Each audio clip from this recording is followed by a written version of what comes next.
there we go. We have appeased the gremlins with an offering, and I'll start over. Thank you for joining us today, everyone, on the Shadowcasters Network. I am so excited to play this game, DEMIHUMANS by Robert Bohl, published by Evil Hat Games, and I've got some good friends to play it here with me, and we're going to have a great time with it. I'll just start by introducing who we are and talk a little bit about that, and then we'll jump into the character creation stuff, and we've done some of it ahead of time, and some of it we're going to do on screen. But let's just get to it. I'll start with myself. My name is Clifton, also known as Mr. Johnson of the Arcology Podcast. I am a founding member of the Shadowcasters Network, and wear a few hats around here, I guess. But I like to GM and play role-playing games and stream them and record them and stuff. So let's just go around and have everyone introduce themselves. How about Z Fade? This is my first time getting a chance to actually be on a stream with you, so you're introducing yourself to me too on the air, I guess. Oh, okay. Well, there's not a whole lot to introduce. I'm just Fade. Also, role-playing game enthusiast, video game enthusiast as well. I've mostly been pretty quiet online lately, just real life and everything.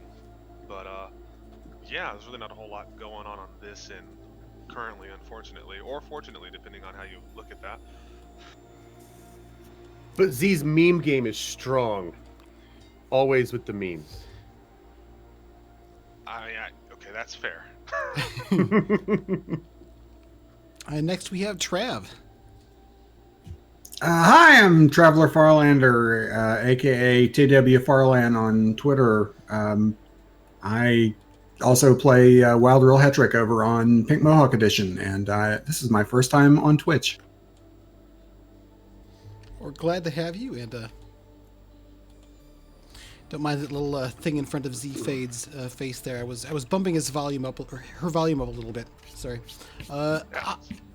And Palmer is not going to be joining us tonight. He had some sort of a weird situation on the way home involving trains and buses and all sorts of interesting things. But he's not joining us tonight, but he'll hopefully join us later. I'll let him introduce himself when he joins us. And Sarah, how about you? Hi guys, I'm Sarah. I've been on a couple of Shadowcasters shows a while back. Shadowrun 6th Ed. Is that the playtest, or it was real, but I don't know. It was first taste into 6th edition. Yeah, you were one of the people who first got to read and try out and play Shadowrun 6th edition and present it to the world. So, and it was one of my first times playing with the Shadowcasters, and my heart was very full at that time. So, and then the Optiverse, the Justicars, and then I've done some Deadlands on original box set, and I also own Remultonies Productions, and we're shooting officially this weekend after a 2-year thing and the Kickstarter over the summer. So I just wanted to build in my week with some gaming too. So here we are. And then, of course, last but certainly not least, another Shadowcasters Network founder, Opti. Hello, it's me, Opti. You might know me from the Neo-Anarchist podcast. I'm also a founding member of the Shadowcasters Network. I do and have done lots of Twitch stuff and podcasting stuff, but what I'm most excited about now is working with Fragging Unicorns games and getting lots of cool new games into the hands of people who like cool new games and love to be disappointed. So I'm excited to be here. Awesome. Well, If you like being disappointed, you're about to be disappointed. Prepare for disappointment. Well, I have to say I'm a little disappointed the Gremlins were so quiet and easy today. I kind of feel like maybe they're going easy on me or something, because we had so many other various issues pop up with people. Because we're playing as oppressed minority magic characters, and maybe the Gremlins are wanting us to win. They're They want us to. The Gremlins are on our side. They're allies. Well, right, yeah, the Gremlins are on our side this time. Your side, I guess, because I'm the Demiurge, and I'm Well, Oh yeah, you're the bad guy. well, sort of. I'm also here to be like a fan of what you're doing and facilitate play. So, yeah, let's talk a little bit about Demi-Humans and what we're doing here. I'm not going to go too super in depth into what the game is because we're going to jump into that and introduce that by playing it. But Demi-Humans is the newest game by Robert Bohl, who also created Misspent Youth, another really fantastic game about standing up to the man in the face of oppression. We had a really fun time streaming on this channel, and you can go check that out on the Shadowcasters Network YouTube channel if you'd like. That's all posted. I thought up I saw there. Robert in the chat. Oh, he's here in the chat. Awesome. Mm-hmm. Well, I'm not more nervous now. Not at all. Ruining everything. He's the demiurge of demiurges. Right, and it's a playtest. The game is in a playtest phase. There was an open playtest. Robert's been encouraging people to stream and podcast the game, and we managed to get a group together just in time to kind of close out the playtest because it ends at the end of this month and will hopefully be coming out shortly thereafter. I'm not sure about the timetable. Oh, hi, Robert. Glad you're here.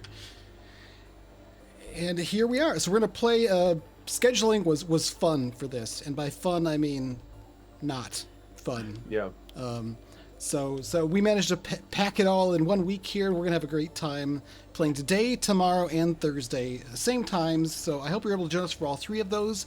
But we will also be posting this on our YouTube channel. So if you can't make it to all of them, you'll be able to catch up or check it out. So. With that, I'll introduce a little bit about the world, and then we'll get on to our character creation choices. We've done some of the work ahead of time, and some of it we're going to do together on the stream. Because of the scheduling fun I talked about before, this is actually our first time actually getting together in real time.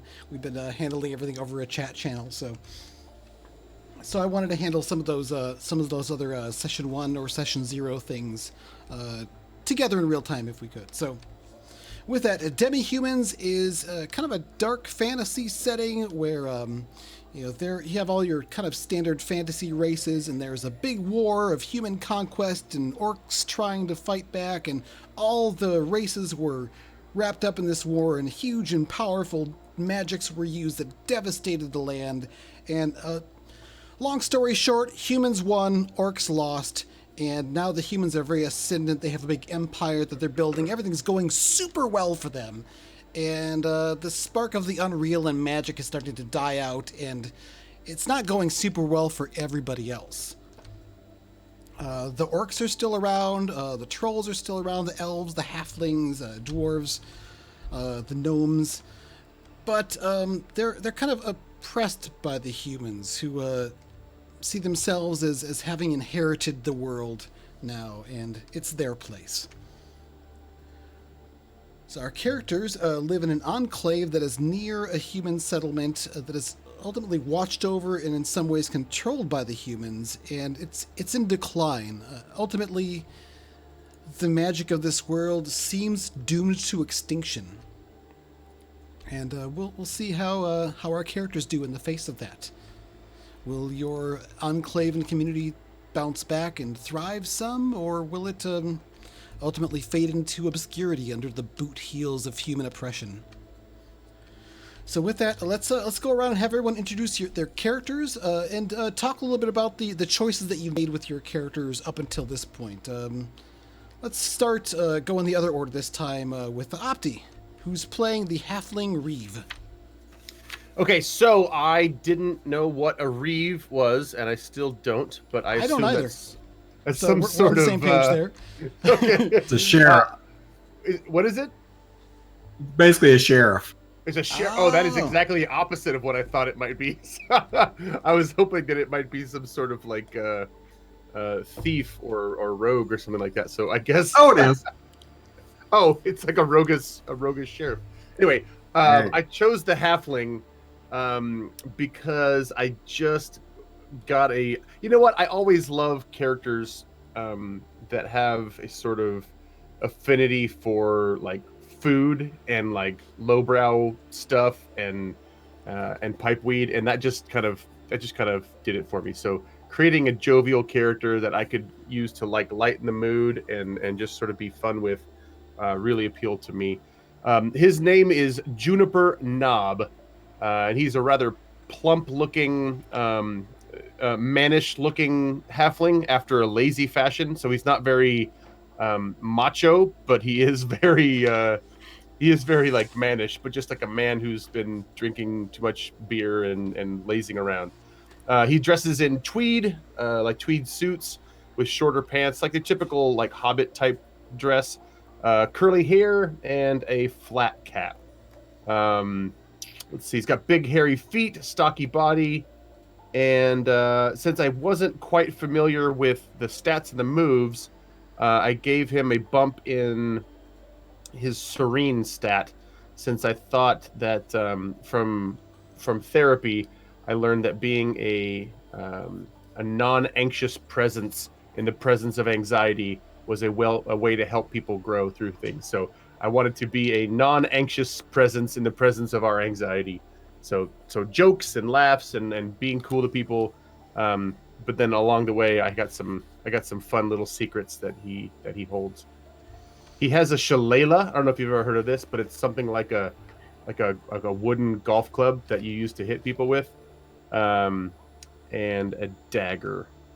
I don't know how much I'm supposed to go. I could just read my character sheet. Fine. I'm curious as far as your accoutrement goes, your various equipment. You got to pick a weapon, which you mentioned there, and you kind of talked about what you wear.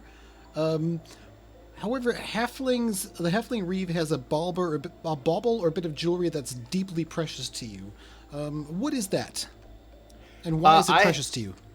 Yeah, I have a pocket watch that was passed down from my grandmother to my mother, and they were disappointed that they didn't have another girl to pass it on to, so I got the family pocket watch. And okay. It is precious to me. Let's move on. I got it for my birthday. It's my birthday present. What have you got in your pocket? We'll bring up the moves you picked as they come up in the game, I think. So why don't you keep that into your hat for now, and we'll move on to our elf spark singer, played by Sarah. Yeah, hi. Before you go, I do want to mention one cool thing about this game is each of you is playing a different demi-human race, and each of you is ultimately, as a player, sort of responsible for defining that race's culture and details about that when it comes up. So it takes a little bit of the load off of me as a GM. I don't have to decide what elves and halflings and orcs and trolls are all like, and puts a lot of that in the hands of the players. So I'm excited to see what you come up with for that. And sorry, awesome. Sarah, go on. No worries. So I'm playing Aldea, which is Elvish for Tree One, and that name is totally stolen from a character I played at Ren Fair. But I wanted to kind of make the elves kind of a mixture between Ents and elves. So she looks very tree-like, green skin. She's clothed in branches, and like a crown of like antlers or something made of branches is coming off of her. Very slight, but she's from the Golden Age, so she's seen it all.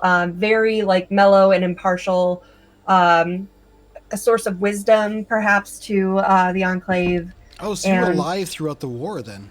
Yep. And I played a lot with how to incorporate some of the elven culture and like how to keep that neutrality. And I think that they are actually like, they kind of know the story of what's to come and are here to see it play out. And there's certain events that need to be set in a certain direction, but otherwise she'll kind of remove herself from what's there. And then I'm going to try this really hard, but I swear I'm going to mess it up, that there's actually like a hive mind mentality. So like wisdom is spread. So if a conversation is had somewhere, we're all connected to it. And so she's going to refer to herself in first person plural. So she's going to say we think this, we say this. So yeah. All right. So did you mention your character's look yet? Yeah, green skin, Thank you. silver eyes, and lots of branches all over her. She does have this very fine, it looks out of place almost, but this like cloak that's draped around over her shoulders that when she does kind of flip it around her, it lets her actually transform into the scenery. So that's the mimic cloak that she has, and she also has a magic wand that just she kind of keeps in the branches around her arm, and she can just project it forward when she wants to use it. Oh, she also has a soul gem. I was just going to ask you about that. Yeah. The soul gem is lets me communicate with a one person or being from the next world, and that's the keeper of the gates. So as you transition, as you cross over into the next world, that's who I can talk to. That's an interesting thing about the elves. They are aware that there is another life beyond this one, and when they die, they kind of turn to dust, and their body is reborn in the next life. And yeah, I guess that's what's going to happen. So that's kind of interesting. You've got this a flower of weariness, I believe, that kind of measures how sick you're getting of the crap that's going down in this world, and how ready you might be to move on to the next. So. I'll be interested to see how you manage that. For now, I'm amused by these creatures. Let's move on to Trav, who is playing our troll, the trollish green ward. I am. I'm playing Krogu, the hulking, big, stony, moss-covered head and beard, gemstone eyes, warden of the Walking Rock Grove, which is a cavern actually connected to the Enclave, where crystalline creatures wander about. He is the last of the trolls in this enclave. He's the only one here, and his people are slowly fading to the point where there simply aren't going to be many more ever again. He wanders about covered with a collection of bark pieces, heavy, thick pieces that he's strapped around himself to sort of mimic clothing that he has seen other sentients wear. He carries a staff that is basically a somewhat carved log, equivalent to an uprooted tree in size. He has a thing that he is caring for in the grove that is unique, as far as he is aware, in the world. And if anyone goes down there, he will perhaps show it to them. Cool. I think you covered the thing I would ask you about as far as talking about your grove, so good stuff there. Z-Fade is playing our orc warbander. So why don't you tell us about your orc and orcs? Okay. Alright, my orc Ruga was obviously the last of her clan, child of dying people after the war. Visibly androgynous with a rather serious face and a muscular body. Like, orcs in general are beefy here, but they're also in a variety of colors, and mine in particular is a bright orange. Her mount is a Triceratops, as I am a dinosaur rider. I saw it and I was just like, I can't resist that. I'm excited. Dinosaur rider? I was like, oh yes, Golden Axe, let's go. Stat-wise, Serene -1, Brutish +2, Beguiling 0, Kinning +1, and Effulgent +1. Yeah. Weapon-wise, she's got the Spiked Bullwhip, Double-Headed Axe, and she wears a large cape that's made of just like, it's like a patchwork kind of thing of hides, but it also has like various bones kind of intermingled into it, and like this kind of almost kind of grisly kind of display of just, we're war people, and it very much so says that. Speaking of being war people, the humans have banned you from having a standard of your warband from the glory days of your kind, but you have one, It's an illegal and valuable item that is important to you and your people. What form does that take?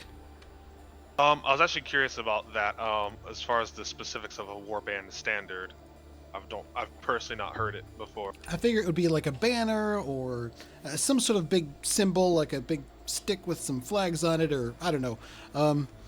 It can be more or less whatever sort of form you want, but what comes to my mind is the idea of like a banner that someone might hold up, and your people would rally to that, and it sort of points back to their old heritage back when you were kicking the humans' asses before they won the war.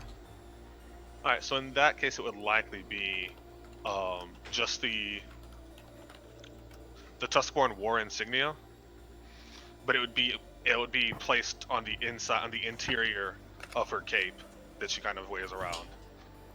So it's like where it sides behind her back, but it's always there and close by. Okay, cool. So you're always ready to kind of show that and reveal it if you really have to, but it's also potentially vulnerable if you get searched. Yeah. Yeah. So you just gotta scare them off first, Yeah. Be big, be imposing. Check and check. Right, and the enclave that you all live in, it's a place where the demi-humans are allowed to live nearby a larger human settlement. It's a pretty big city called Cairndal. It's on the kind of the feet of this mountain that your enclave is within. A little ways up the mountain is the entrance to your enclave, and it was originally built by dwarves. It's mostly underground. There's lots of weird ancient machinery. A lot of it once utilized the Unreal and is now dormant or dead.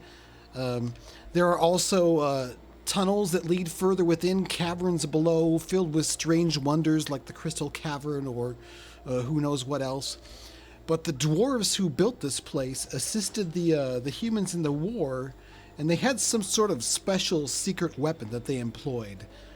Nobody quite knows what it is or what it did or does, but the tales tell that the dwarves made a great sacrifice to win a great battle against the orc hordes, and they're all gone. Not all the dwarves in the world, but all the dwarves who lived here. Now, since then, the humans have invited some dwarves to come live here and get things running again and mine for them and stuff. So there are dwarves that are established and settled here, but none of them are from here. You all are from here as well because, hey, once they stuck the dwarves in this place, it seemed a pretty good place to, have the other demi-humans have a place to live, sequestered away, safe from the city.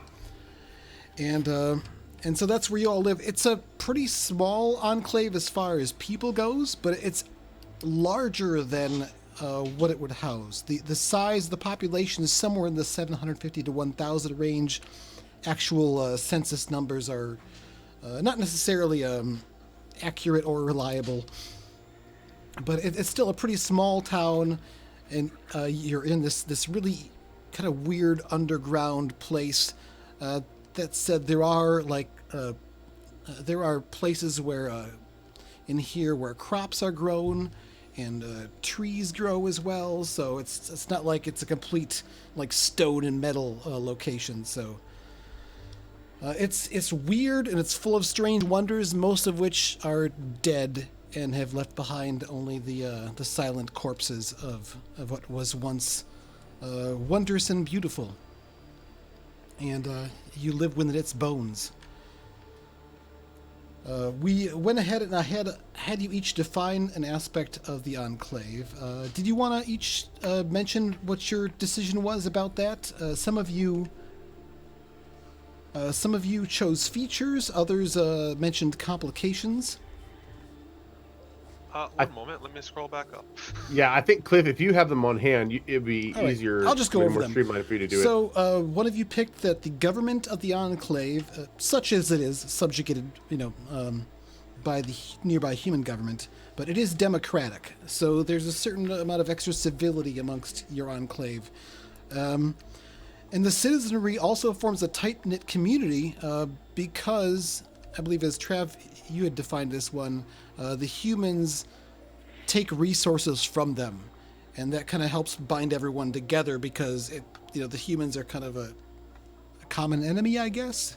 I'm going to say that the resource there are mines of rich ores and unusual, potentially even magical reagents and things that can be found in the deep caverns. So there's adventuring parties traveling through pretty frequently, and they also sometimes hire or send volunteers through to go collect things. So there's that. For institutions, you have a feast hall, this big fancy inn that Opti, you had picked that one.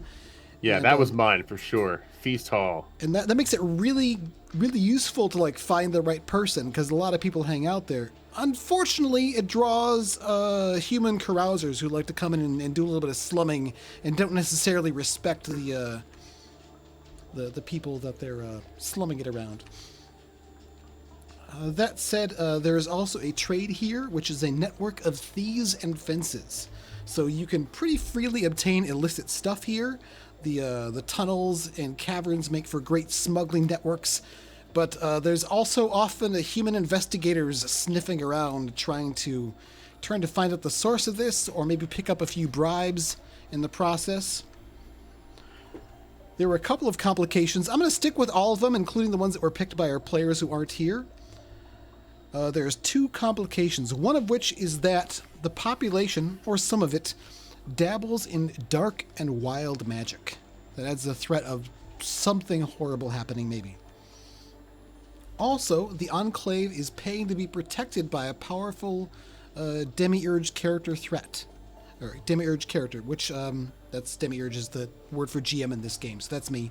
I'm going to say that there is a pretty powerful magician, a wizard, who's a researcher that is a human that lives in the city, and they're very interested in uncovering all the secrets and riches that are here, and they're willing to work with and help out the demi-humans that will work with them. And so as long as that wizard gets what they want, they can influence things to make the lives of the people here a little easier. But if he doesn't get what he wants, that's not good for any of you. And so that's where we sit with the Enclave. I left the name for the Enclave blank. So I think I'd like to ask the chat to name it. What is the name of this old dwarven city that is built into the mountain that the people here live in? Carindal is the name of the nearby human city. We'll give some time for the time delay to catch up on that. And while they're doing that, I'll just mention the default things the Enclave has. Is I mentioned the population size, 750 to 1,000. For trades, there's a combination of small plot farming and trade within the city. This is mostly plants that are grown underground, but there are a couple just outside. All right, we have Ryapel, who's calling it Stone Crusher Keep. We'll say that's what the humans call it, because the humans have a name for it. That sounds like a human name. Robert Bohl just posted up a link to the Dwarven language prompts. So what's the original Dwarven name of this place? I'll turn that to the chat as well.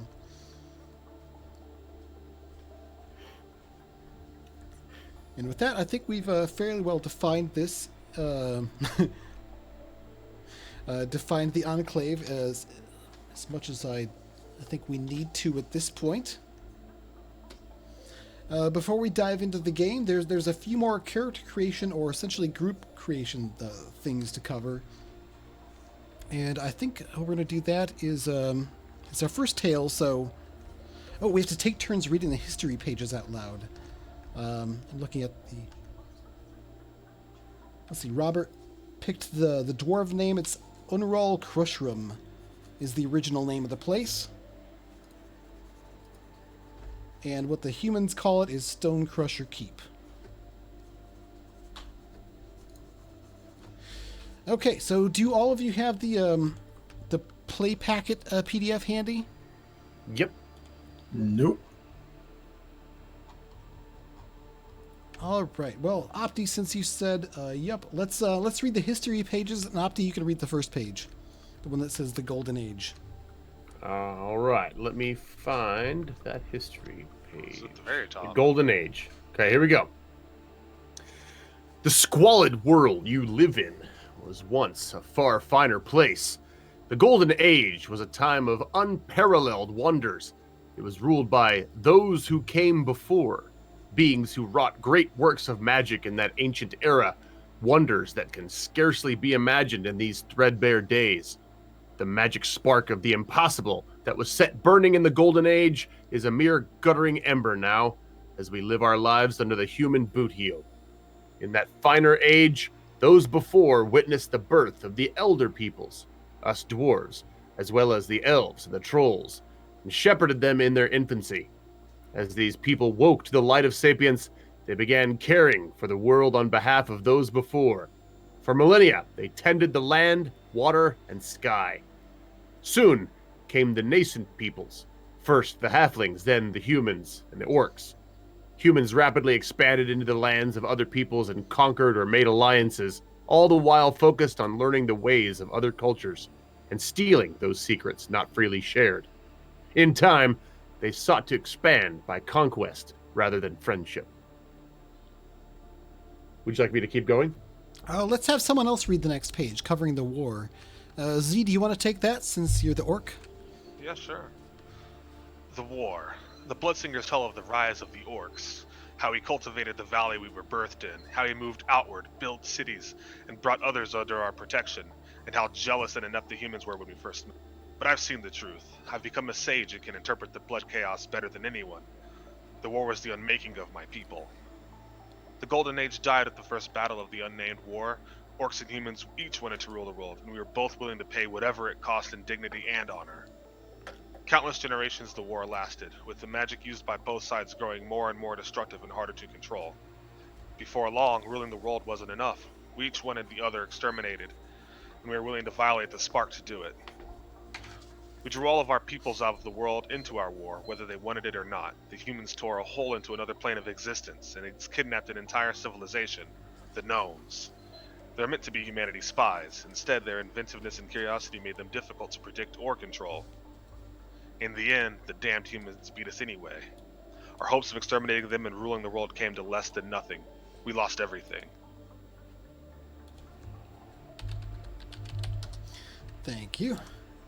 Uh-huh. So I was a little distracted. People asked me to turn your volume up, so I did. Oh, okay. Next, under the human utopia, I'll read that one. We are now in what my dwarvish friend Farin calls the Fallen Age. Most humans have never heard that phrase, but I think it's the best way to describe our times. Since I moved my bakery to the enclave on Arkaima, my eyes have been opened. While my people live in a human utopia, the lives of non-human people in my community are a nightmare. The Imperium rules over lands that non-humans made fertile during the Golden Age, but now non-humans' eons of effort are taken as our human destiny manifested. During the war, eras of mandatory military service and intra-Imperium trade produced an empire that now encompasses the known world. As a result, in any human city, you're going to find a wide variety of humans from many cultures. But while the war has made life sweet for my people, it seems to have broken magic. Most humans think trolls are a myth. We bought, stole, or swindled the dwarves out of their mountains, and now they roam the surface world, sun-blinded. The elves that remain will fade away to their next world. We are remaking the whole world for our needs. Soon there will be nowhere for anyone left but us. And we got one more left. Trav or Sarah, which of you want to read it? I've got it. Oh, go ahead. Okay. The Imperium's got a language problem. Humans are an overgrown offshoot of my people, but what do they call us? Halflings. Half a what? And they call anyone who isn't human a demi-human. What does that mean in their language? The language they force us to teach our children means half-human. Half-human. Their violence is everywhere, even in their tongue. Most humans have never met anyone not human. We're just stories. Even those who think they know us well have no idea of the daily indignities we endure. Humans treat gnomes like adorable, capering monkeys at best. They treat every halfling family as though it were full of cutthroat criminals. Trolls are hunted like prize game, and their body parts sold at market as trophies and good luck charms. The enclaves most of us live in vary a lot. They may be ghettos we've been driven into by local law, districts with limited sovereignty, or sections that humans have abandoned or are too scared to enter. But in the places they let us live, we do our best to thrive. We build community together. Thank you. So those are the introductory setting information pages that start kind of setting the stage for this. Now I'm going to go around and ask a few questions of each of the characters, each of the players about their characters, to define them a little bit more and get to know them a little better. Let's start with our elf. So you've been here for you've been alive for a very long time. You probably weren't here when the dwarves who originally built this place all did their thing and disappeared. Why did you come here? How did you end up in this in a Unroll Crush room? This is an important place, and there are events to unfold here that needed oversight, and I came to observe. You came to observe, or are you here to influence the flow of events? I'm sorry, what was that? You broke up a little bit. You came here to observe, you said. Are you bound to not to remain more neutral, or how do you feel about that? I will act when it is in the interest of the path and the ending that is.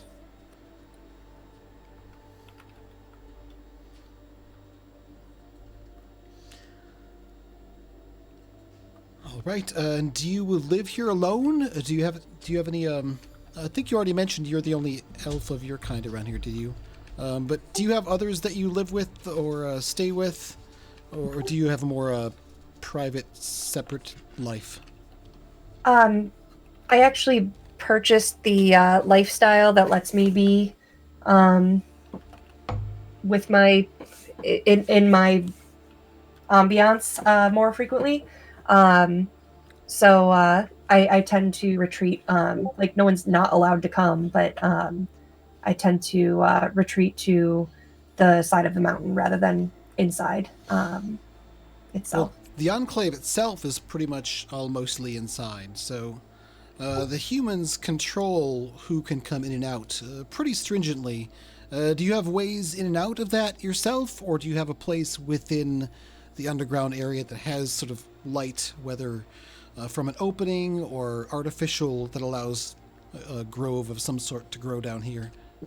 Yeah, I can stick close to. You had mentioned for the Enclave that there are some farms that are right outside, but still close to the Enclave's entrance. Yeah, most of them so are inside, but there are some just outside as well. Right, so that's where I tend to go, and my presence tends to help the harvest as well, so okay, I usually don't get much of an issue with it.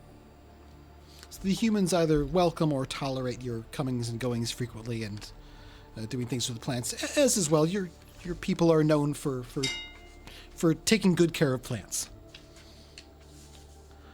All right, so Opti, the halfling Reeve. I guess we figured out the Reeve means a sheriff or someone important in the halfling community. What kind of authority or respect or presence or position do you have amongst the halflings? What is that role like for you? I imagine function as as an arbiter or a peacekeeper, but that's it's less an official sort of title and more just something that happens along the way. Like, oh, you guys should go see, Juniper, if you want to solve this kind of thing. But in reality, my family does. I have some stuff here. Let me just ask for permission before I go talking about stuff. I have details about my family here, and like it says like things that they're suspected of and how they earn gold. Like, is that do we save that? Like, is that like big reveal stuff? Or can It's I up to you if you want to reveal that now or keep it for a later reveal.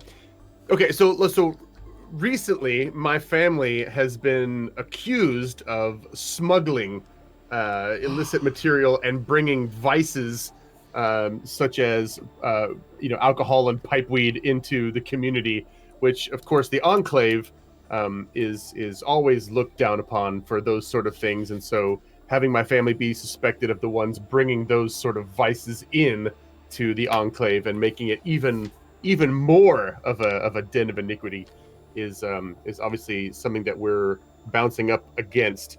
Of course, I actually earn our money by fraud.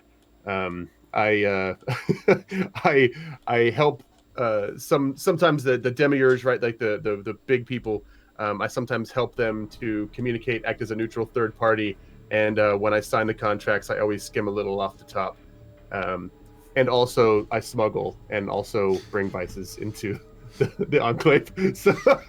So while I will deeply resent any accusations leveled against me, they're pretty much all true. So, who's your hookup and source for things outside of the city? Is it other halflings, or do you have some sort of human sympathizers or exploiters that you do business with outside the city? I imagine that there are ne'er-do-well humans. However, I'm going to make this up right now and say that because halflings are so human-like and they're easy to ignore, I'm going to say that they do a lot of housework for the nobles, the human nobles, and maybe they just have access to all the good stuff, and they'll leave a barn door open here and there, or they'll leave a castle door unlocked or something like that, and that's how we get some of our illicit stuff. All right, let's see here. Trev, you're I guess trolls are a pretty unusual thing. Do you allow yourselves to be seen by the humans that travel in the city here sometimes and come through, or do you avoid them and try to remain unnoticed? Krogu would rarely come out of the cavern.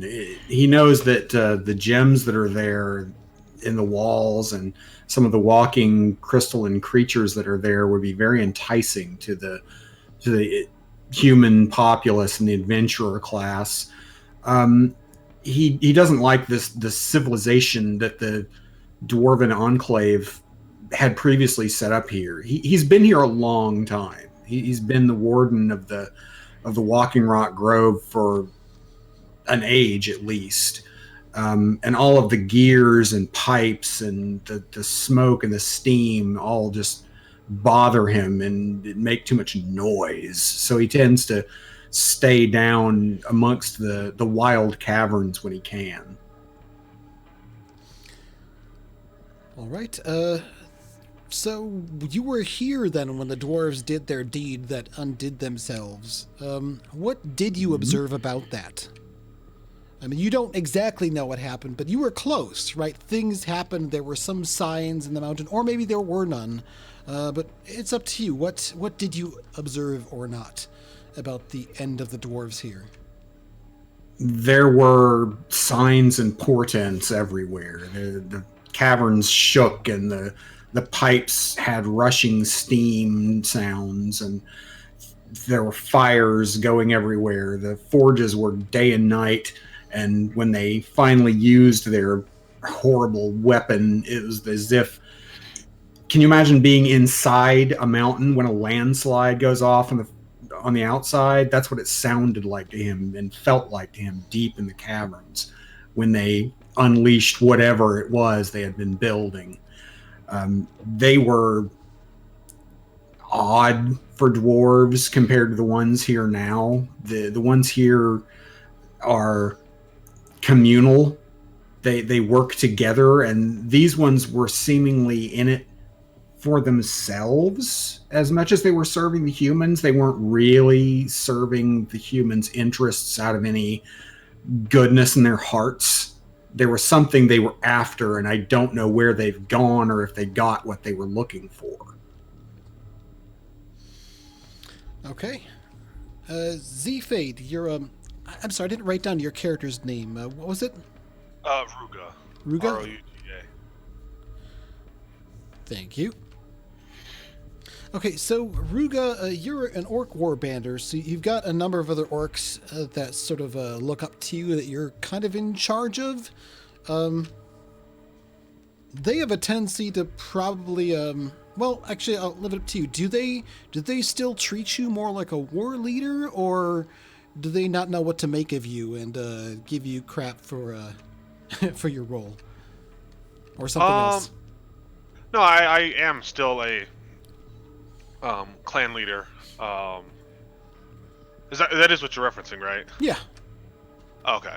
Yeah, I am still a clan leader. I'm more or less respected, but like when just living in the environment that we currently live in, it is kind of there's a lot of tension in that. It's like, yeah, you're a leader of what? You know what I mean? There's like maybe a dozen of us. Well, things aren't good. All right, king nothing. And as an orc, I imagine that the humans pay particular close attention to any sort of signs of aggression or warlikeness. What's your general strategy for yourself and the orcs around you for, not getting called out and killed for whatever thing happens to need scapegoating in the moment? Honestly, we just try to lay low for the most part and just keep focused on survival for the time being. I mean, like, there will be a time for fighting, and we'll be prepared for that time. But until then, we will try to play by the rules, as it were, and just survive until the time for fighting is needed. Okay. A few months ago, there was an altercation near the feast hall. Some of the human carousers got a little rowdy, and someone in your warband, your clan, pretty well respected, but also known for being something of a hothead, actually killed one of them, and they weren't exactly caught, but they were going to be and cornered. How did you handle it?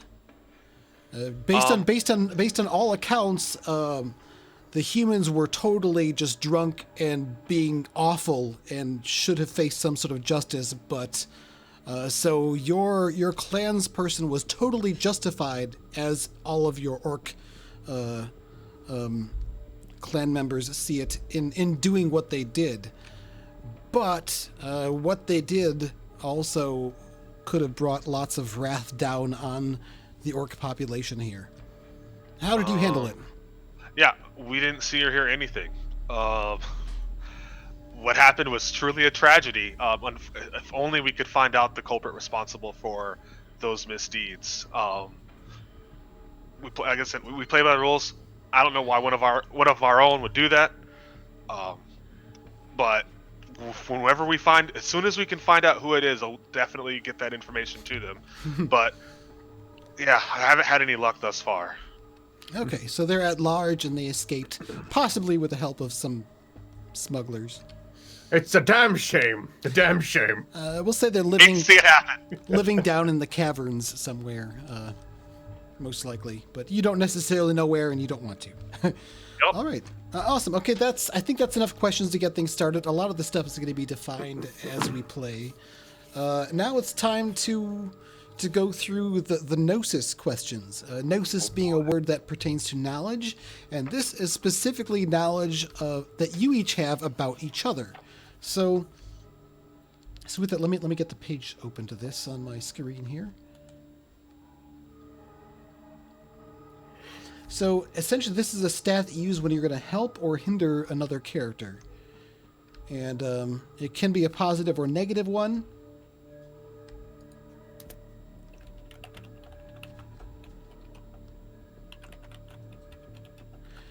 What I'd like you to do is essentially just go around and ask questions of each other, and we'll see how they're answered. Do any of you have an idea of who you want to ask something of? Anyone want to go first? All right, Trav, thanks for volunteering. I think I would have the most familiar association with the elves, with the Elven Spark Singer. What would you say is it about the two of us that brings us more together?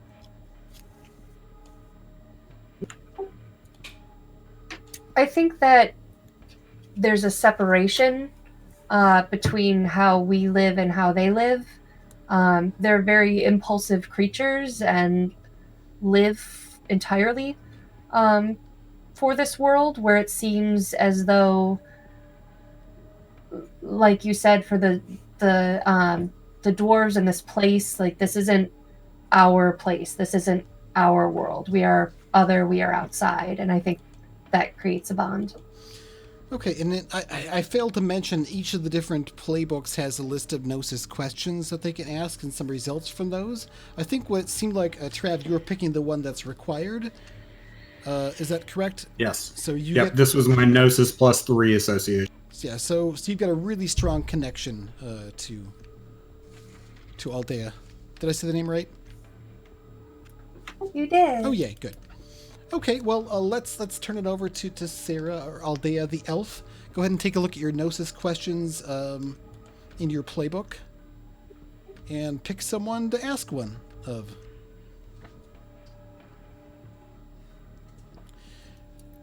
Do you have the page there? Yeah, I'm Okay. trying to translate the required question into Okay, fair enough. Just to make sure you know where it is. what would work. Honestly, probably the troll would be the person I would go to as well. So this must have been from back in the days before. Two of my spouses, Hervin and Berith, conspired with you to confound my will. Did you tell me about it? I did once they were no longer here, for me to keep their confidence anymore. Awesome. I'll let you decide, Sarah, whether that means a +1 or a -1 Gnosis answer, because that sounds like it could be either he did tell you or he didn't tell you. Because he did tell you, but maybe after it didn't matter. It's up to you how you want to interpret it. So, Yeah, we're gonna go with +1 Gnosis. okay, sounds good. You appreciate at least knowing what the heck happened. Yeah. All right. Do you have another question you'd like to ask of someone else, or shall we pass the torch? Pass the torch for now. I just want to look. All right. So, Opti or Z-Fade, which one of you wants to go next? I'll go. Rauga, you and my cousin Bar got into serious trouble. Did you foul it up, or did he? I fouled it up. You fouled it up. All right. So that means I get +2 Gnosis of you. All right. Is there a place to put down the Gnosises of your... Oh, yeah, there it is. Okay. So +2 Gnosis of Roga. All right, Roga, how about you? What's your next Okay. Gnosis question? All right. Let's see here. I'll fire back at Opti. I'm gonna ask. Really, that's the required one. Okay. My clan provides you provide something that you or your people rely on. It's not, well, is that the one? Is that are all the requirements just like statements? Oh no! They seem to Here it be, is. yeah. Here it is. What does my clan provide that you rely on? That you or your people rely on? I'm going to say that you and yours sometimes act as the muscle when we need backup on our smuggling runs. Oh, I imagine they're especially good for muscle because they want to remain very low-key and not attract attention. But they can punch really hard when they need to. Right. I mean, yeah, the strongest weapon is the one you don't have to swing. Indeed. Nice. So, did everyone cover their required Gnosis question? I think maybe Opti picked a different one. I did not. So I didn't know we were doing required ones first. I thought we might get another. We don't have to do them another first, but we do have to do them. So, Right. Are you ready to do your required one, or do we want to have someone else pick a different one to ask? It'd be nice to get a couple from everyone before we move on.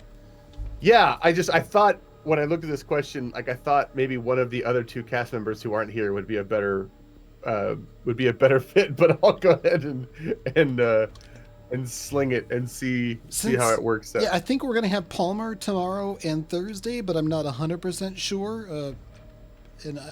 So I don't know I think we'll stick to who's here. Yeah. Okay. Palmer, by the way, is going to be playing the human traitor to the humans, because he's in with the non-humans. So that'll be appropriate for him to be a bit of an outsider on this. Okay. So, Aldea, my daughter Lily looks up to you. Do you think that you're an acceptable exemplar?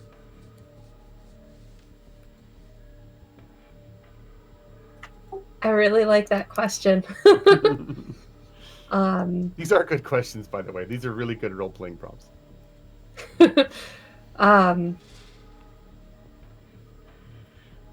She has confided in me what she is looking for, and I can hope that I provide the guidance she seeks. So, yes. All right. Yes. So +3 Gnosis with Aldea. Actually, it's +2. If you... Oh, oops. It's higher if she actually doesn't think she's a good exemplar. Right. So it's kind of an interesting twist there. Yeah. Okay. I want to turn this back on you then, Opti. Go for it. What's your question for Juniper?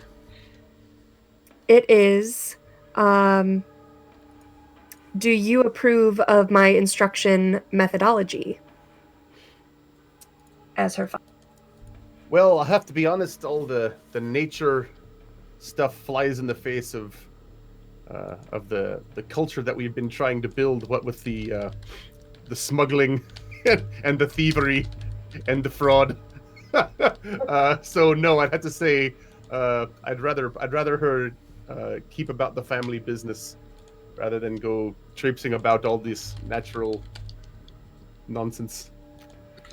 It's fine, I don't get you either. Nature's for a smoking.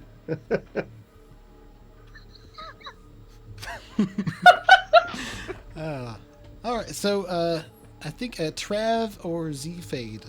I think either of you are up next for another question.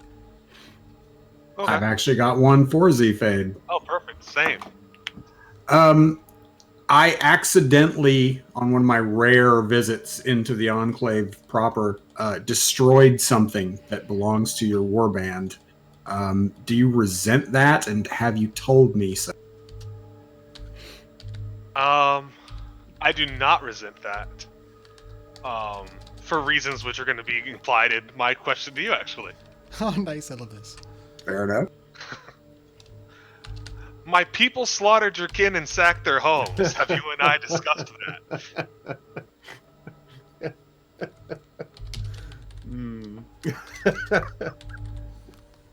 I would say yes, it has probably come up. I suspect that happened as part of the war when basically everybody thought the trolls were just monsters in their way. It's nothing personal. It's just business. I mean, we're warbanders. Our default setting is war. It just doesn't turn off. You got a nice grove there. Be a shame if I made weapons out of it. Also, I imagine the trolls got a few back. We're monsters, but we're serene. yeah. And what was your character's name again? Krogu. Yeah, I'm actually going and updating labels here, so people will be able to see what the character names are. So take a look at them in the stream and tell me if I misspelled it. Because I'm guessing in some of these. Sarah, I haven't put yours in. How do you spell yours? Aldea. And there's umlauts over the E, but I don't know how to do. Oh, I got you. Hold on.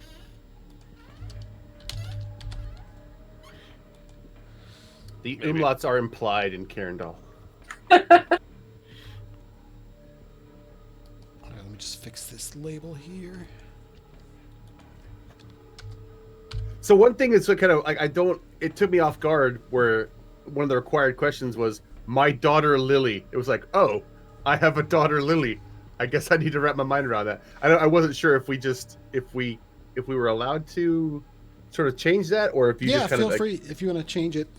It could be I know a you would cousin say or a that. nephew or a boy or good question, because we are playtesting this, right? And we have the playtesting materials here. That is a fair question to raise. And I would like to mention every too. halfling reeve have a daughter Lily, and if so, that's kind of a cool Infinite Earths, Well, here's the thing with this game. It's meant to be that only one player plays a halfling and only one player plays an elf. So you're not going to have two halfling reeves unless you're doing something, different than what the rules recommend.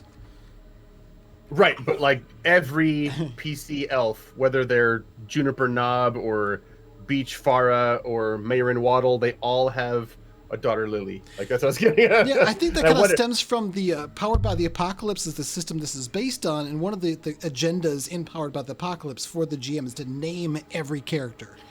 Gotcha. So I think rather than leaving a vague "your daughter" who is unnamed, so I think that might be following that. But that is kind of a like I know for me it would be zero problem to just simply replace the name or the relationship and move on. But I since I've never played Powered by the Apocalypse games, I wondered to myself as I was doing that if that was sort of built into the system, or if it was meant to be changed, or if that's just something that you just had to roll with. Yeah, I have two spouses I didn't know about. So. I imagine they're previous spouses. Are they in this world, or have they gone to the next? Trav decided for me. They have gone to the next. Oh, I missed that part. Sorry. I'm cool with that. He's freed you from responsibility. Enjoying the single life again. So, did they leave together or just at separate times? They left together. It was their time, and they had that relationship that there was nothing further to do here. Not even you. Literally ghosted. And all elves are polyamorous, apparently. I wasn't done watching you weirdos.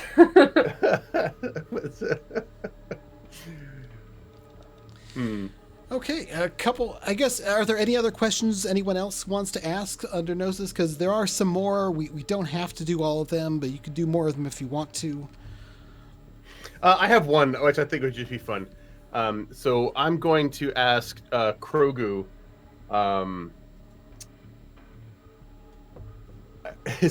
Choose a member of the company that you have wronged.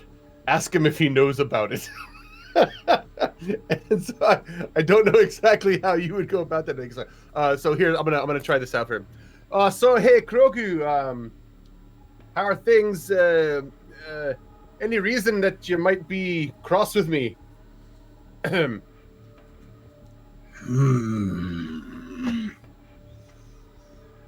Little Reeve. Should I? I am very trusting in you. Have you taken advantage? Oh, no, nothing like that. Rumors fly. All right, then, moving on. Very well. So, if he does, you have -2. If not, then -1. So, I have wronged Krogu somehow, and I have a -1 Gnosis with him now. I also have a -1 with you reciprocally, because I asked you one of my questions, which was, I trust you, but you take advantage of me. Do I know it? Clearly. Nice. So I'm getting the idea that we just do not get each other. Good to have Not in the continuity. slightest. That's great. Okay, let's move on to. There is another question as far as all of the playbooks goes. I'm not going to put you on the spot for now, but if you want to bring this up at any point, I would love to. Everyone has a word that humans call you, and that's the terms we're using right now: orc, troll, halfling, elf, etc. You each have your own cultural name that you call yourselves. That is not what the humans call you. Feel free to reveal that at some point, whether that's now or later, or maybe never. You can keep that to yourself if you want. And I would like to move things forward a bit and move on to the highlighted stats. And what this is there's a certain number of stats here. You've got serene, brutish, beguiling, kenning, and effulgent. Or effulgent? Effulgent. Effulgent? Okay. I I've don't only know. seen that word. I never actually spoken it before this moment, so or heard it said for that matter. Isn't RPGs the best way to like increase your vocabulary? Right? Like how else would I know what proficiency means? Or charisma? I didn't know what that was until I played D&D. Of course, it was a long time ago, but still. Or attribute for that matter. I've heard that word before, like in an old movie or something, and it was effulgent. Okay, I'll take your word for it. I The trust best part of waking up is effulgent in your cup. And I was So- thinking the same thing. So the way experience generally works here is whenever you essentially raise your gnosis with someone up to the maximum, it resets down low, and then you get to mark experience. But also, you get to highlight certain stats. Well, you don't. Other people do for you. And whenever you use that stat in the game, you get to mark experience. So this is essentially how you encourage what you want to see out of another player. I'm trying to remember exactly how this is. I think you each just pick another person and decide which, and ask them, or basically tell them which of their stats you're most interested in, and they highlight that. So I guess we'll start with Ruga, our orc. Pick one of the other characters and decide tell them which one of the stats their stats you're most interested in seeing them use. Okay. Let's see here. I'm most interested in the Spark Singer and her effulgent, or attunement to the spark itself. Okay, go ahead and highlight that then. So whenever you use effulgent, you get to mark experience. So you can take advantage of that and show that off more, or not, and not get as much experience. That's fine. It's up to you. I think I would like to see how Aldea. Well, I should mention as the Demiurge, I also get to pick a highlighted stat for each of you. I can pick whichever one I want, and I think I'm going to pick Serene for you. So go ahead and mark Serene.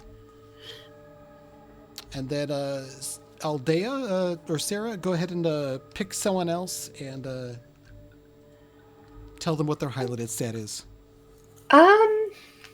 Let's go with Ruga. Am I saying that right? Yes. Okay. Ruga. I mean, I want to see you hit things, and I hope you're good at it. So let's go with Brutish. All right. I think I'm going to go with Serene again, because I want to see how you remain serene when you want to hit things. Oh, gee. All right, Trav, why don't you tell Opti what his what Juniper's highlighted stat is? Okay, I think I'd like to see you highlighting kenning. Kenning. All right. That's the knowing and understanding stuff stat. Alrighty.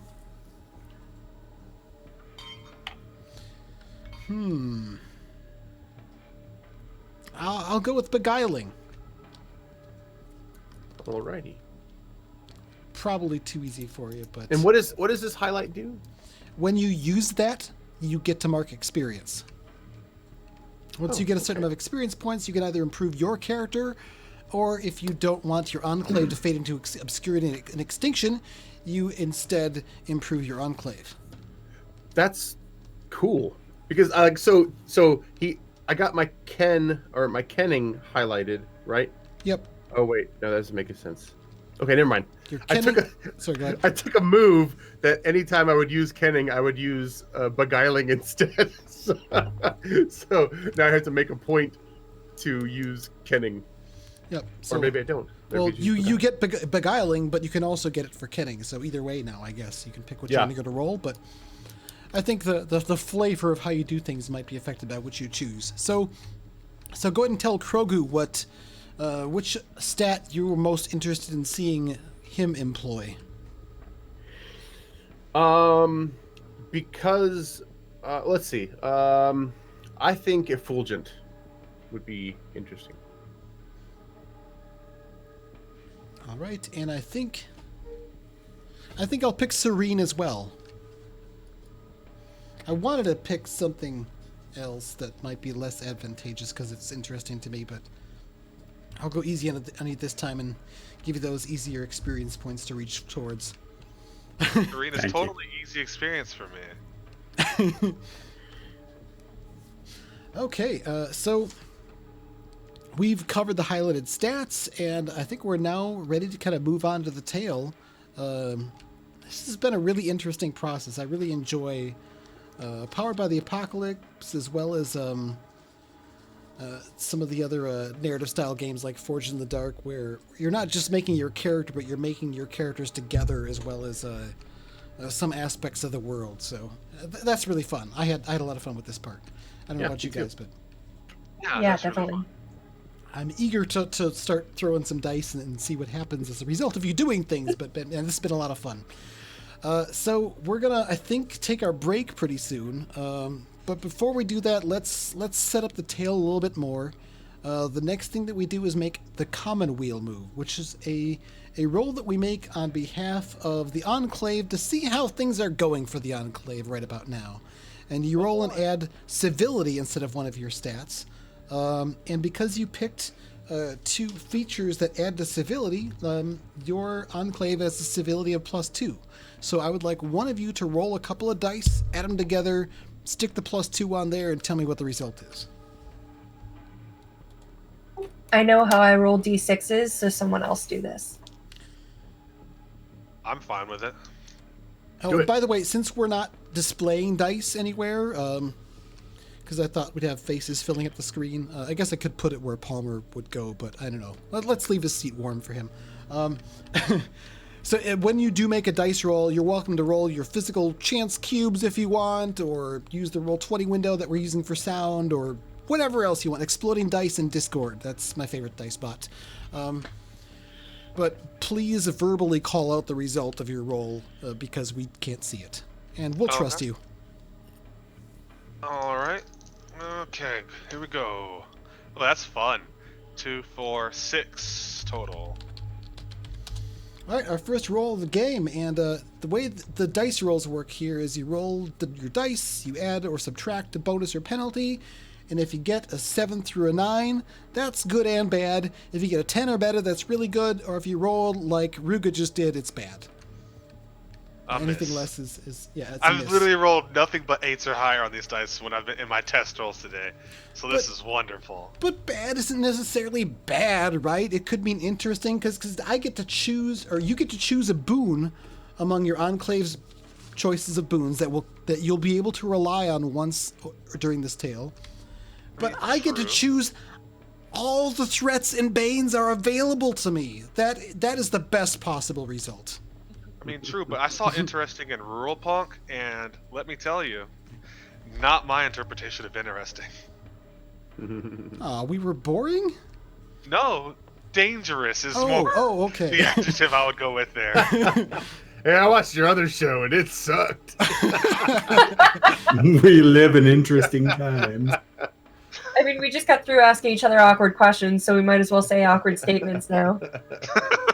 Okay, so yeah, things have been tense in the Enclave. All the different threats and banes and just things that press down and threaten you have been ascendant, and people are maybe getting a little stressed out. Which one of the boons do you pick? You can either pick one of you doesn't have to pay lifestyle because the food you grow, or you'll be able to rely on the feast hall to find somebody, or you can rely on the black market to get something illicit.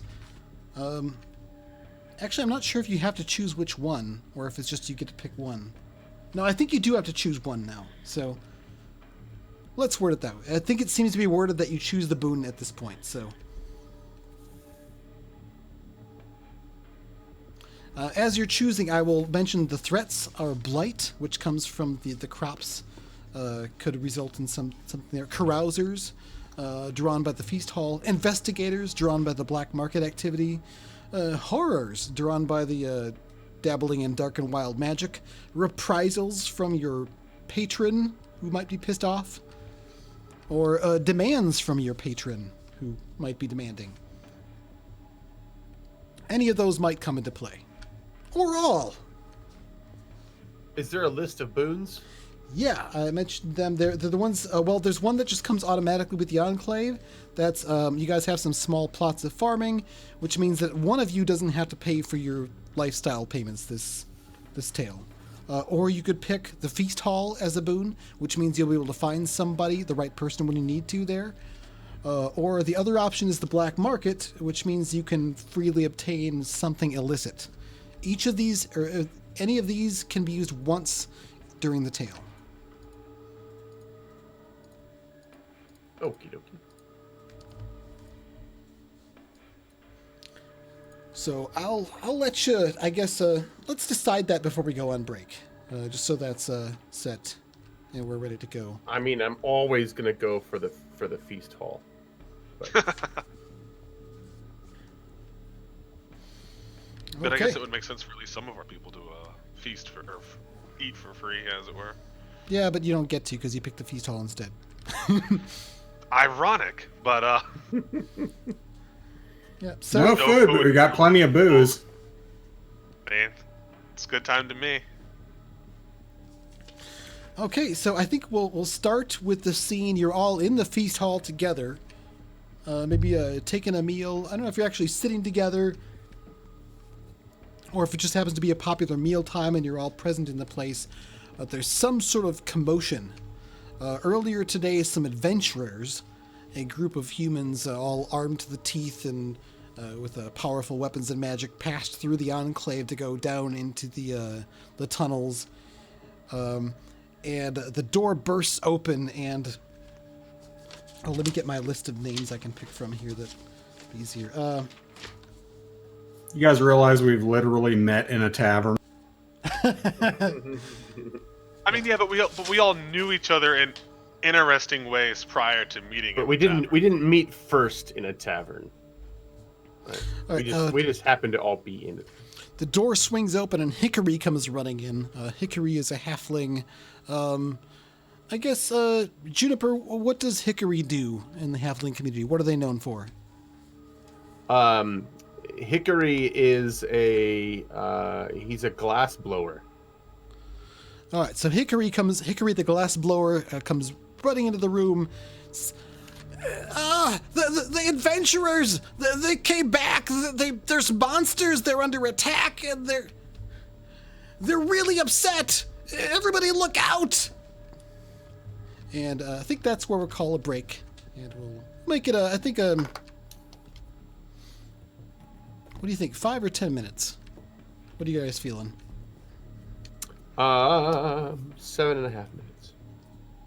I mean, 5's fine for me. All right, we'll go with 7-ish minutes of break, and we'll be back. Too many choices. Right. And so, again, thanks for joining us. We'll be back in just a few minutes to start off the action. Cool. I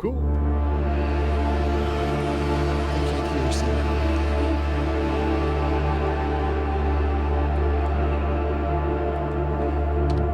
All right, starting a 7-minute timer. There we go.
just under a minute.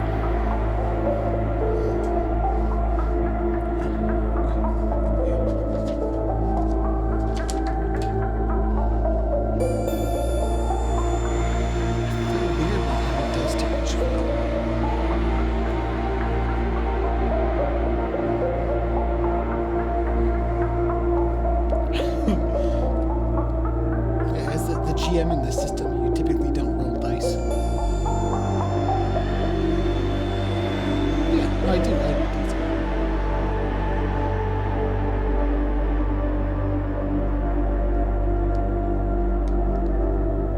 15 seconds.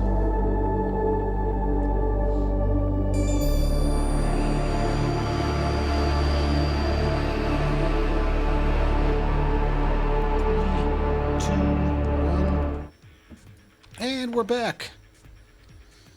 All right, we got the rest of our session 1 stuff sorted out, and we're right in the action. You've all been hanging out in the feast hall when Hickory, the glass blower halfling, not currently blowing glass actually, it bursts into the feast hall to let you know the human adventurers that had passed through to go do what they do deep in the tunnels below are now passing by up in the city, and they brought trouble with them, and they're in trouble.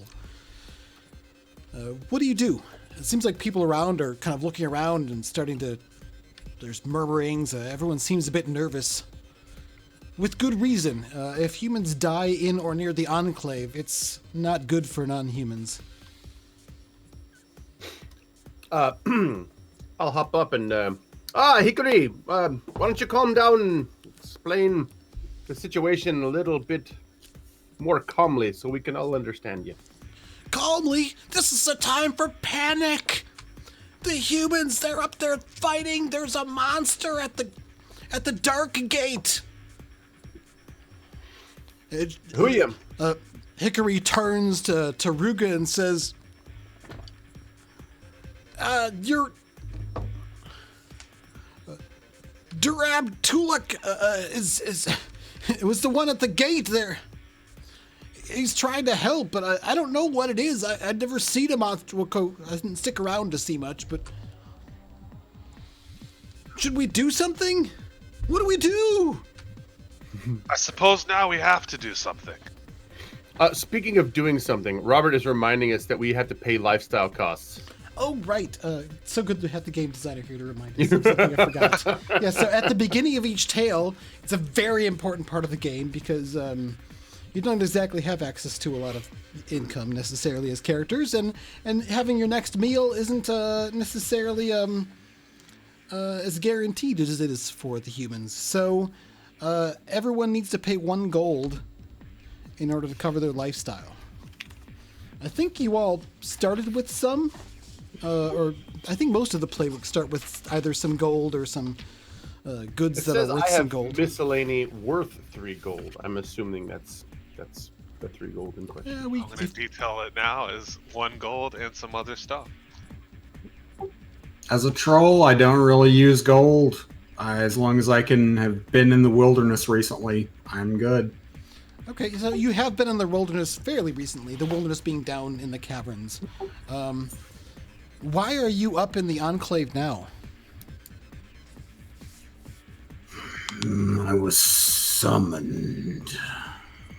By who? The Spark Singer called upon me. Oh, Aldea, why did you call Krogu up here today? Nicely done. Well played. Because Ruga told me to.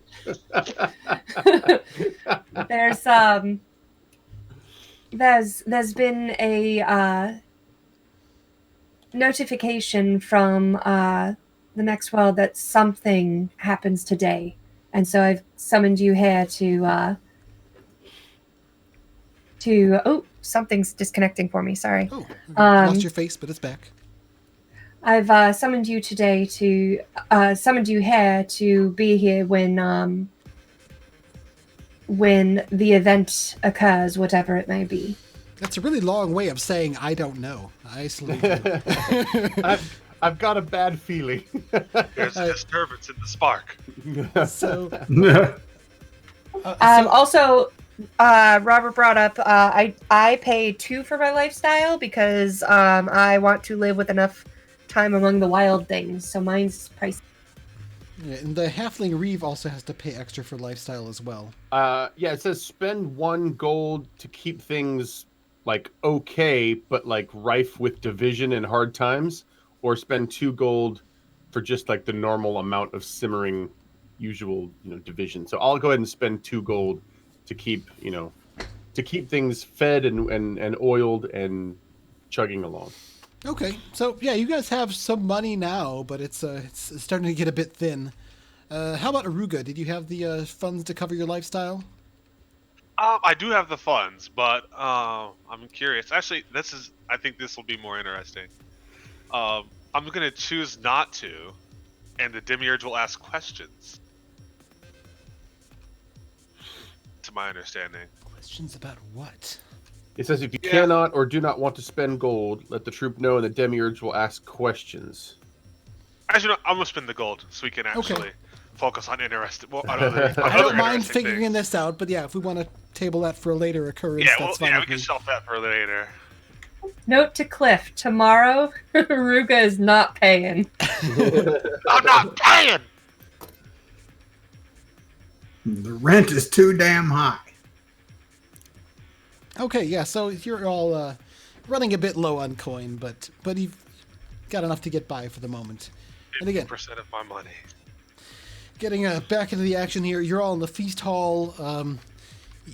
You think you could hear some distant echoing sounds of like steel on steel or something, and maybe a scream, but it's hard to tell through the big feast hall doors. What do you do? I guess I guess Aruga Durab Tulloch was mentioned as the orc that was on guard duty at the Dark Gate. Is that a service that you normally provide to the Enclave as the orc muscle here, or was that a bit of an unusual task? No, that is definitely something we provide.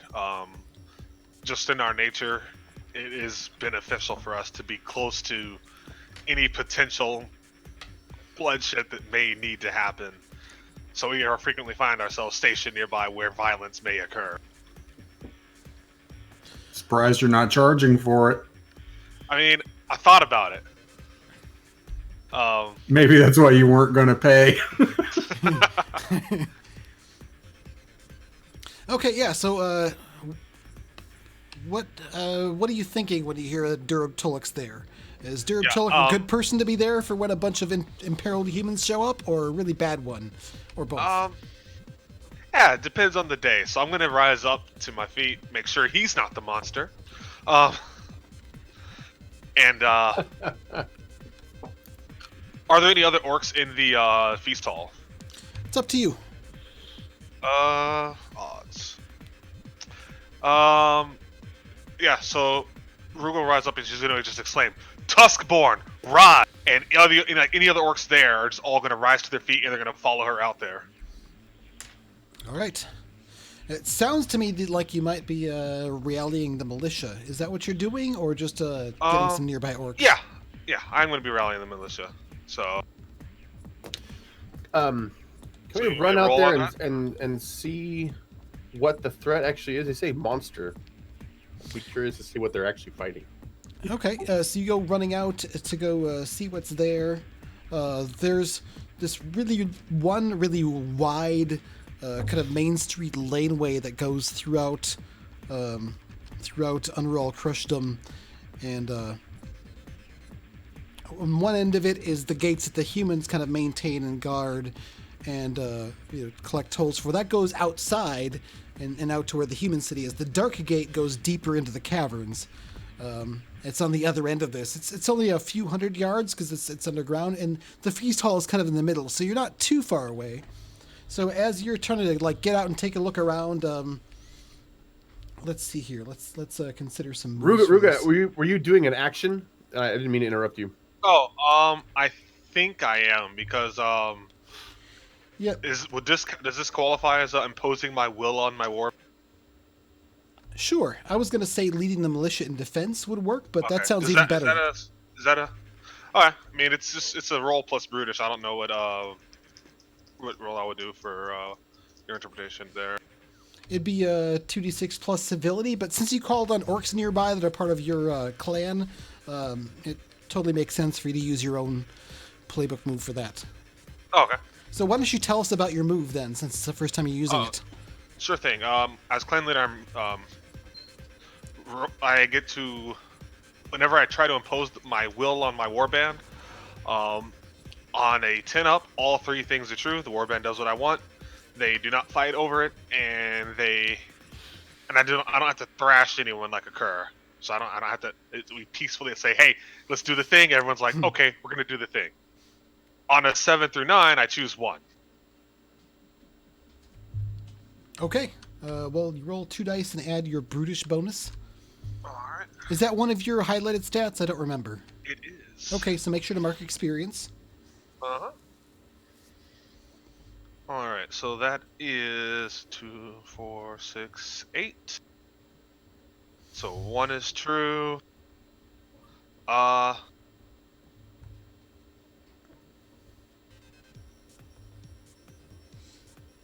They do what they want, but they do fight about it, because it's humans. Who cares? Okay, so they do what you want, but let's see. What were the I names guess you called out? And I do have to kind of smack one of them to get them in line. What were the names you called out? I didn't jot them down fast enough.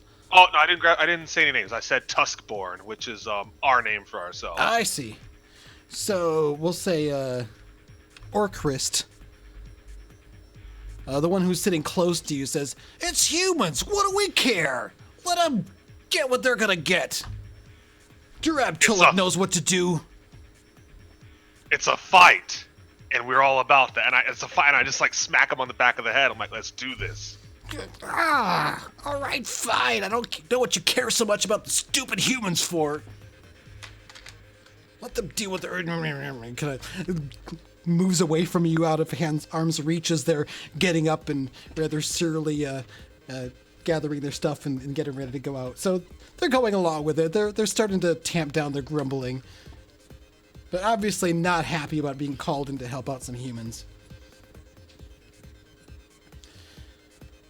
So you've got a number of orcs with you then, a few to come along with you, and you come out into the laneway where Juniper is looking to see what's there. I think let's do another move to figure out what you might find out here. I think this sounds like I'm still pretty new to the moves here. I want to make sure I get the terminology right.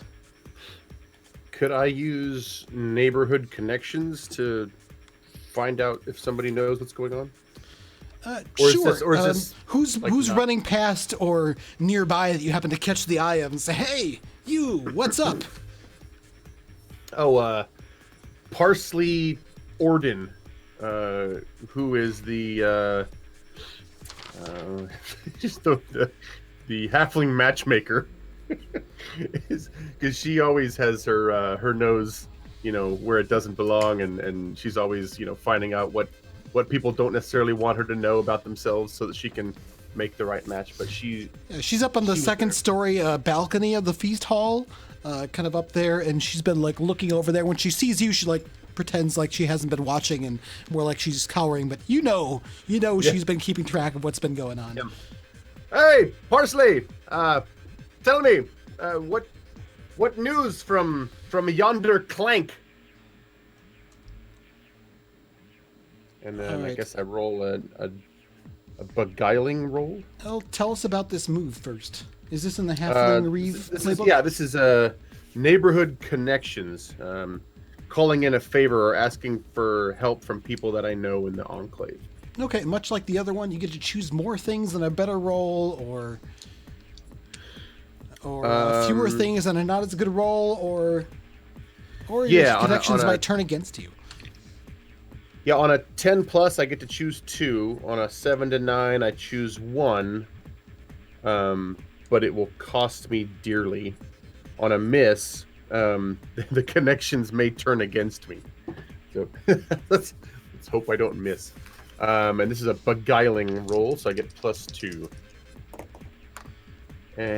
That's a 6, 7, 8. So choose one, but it costs me dearly. Okay, so she turns and looks over you. So, I hear Clay was going to ask Lily to the dance that's coming up next week. You think she might say yes? Well, yeah.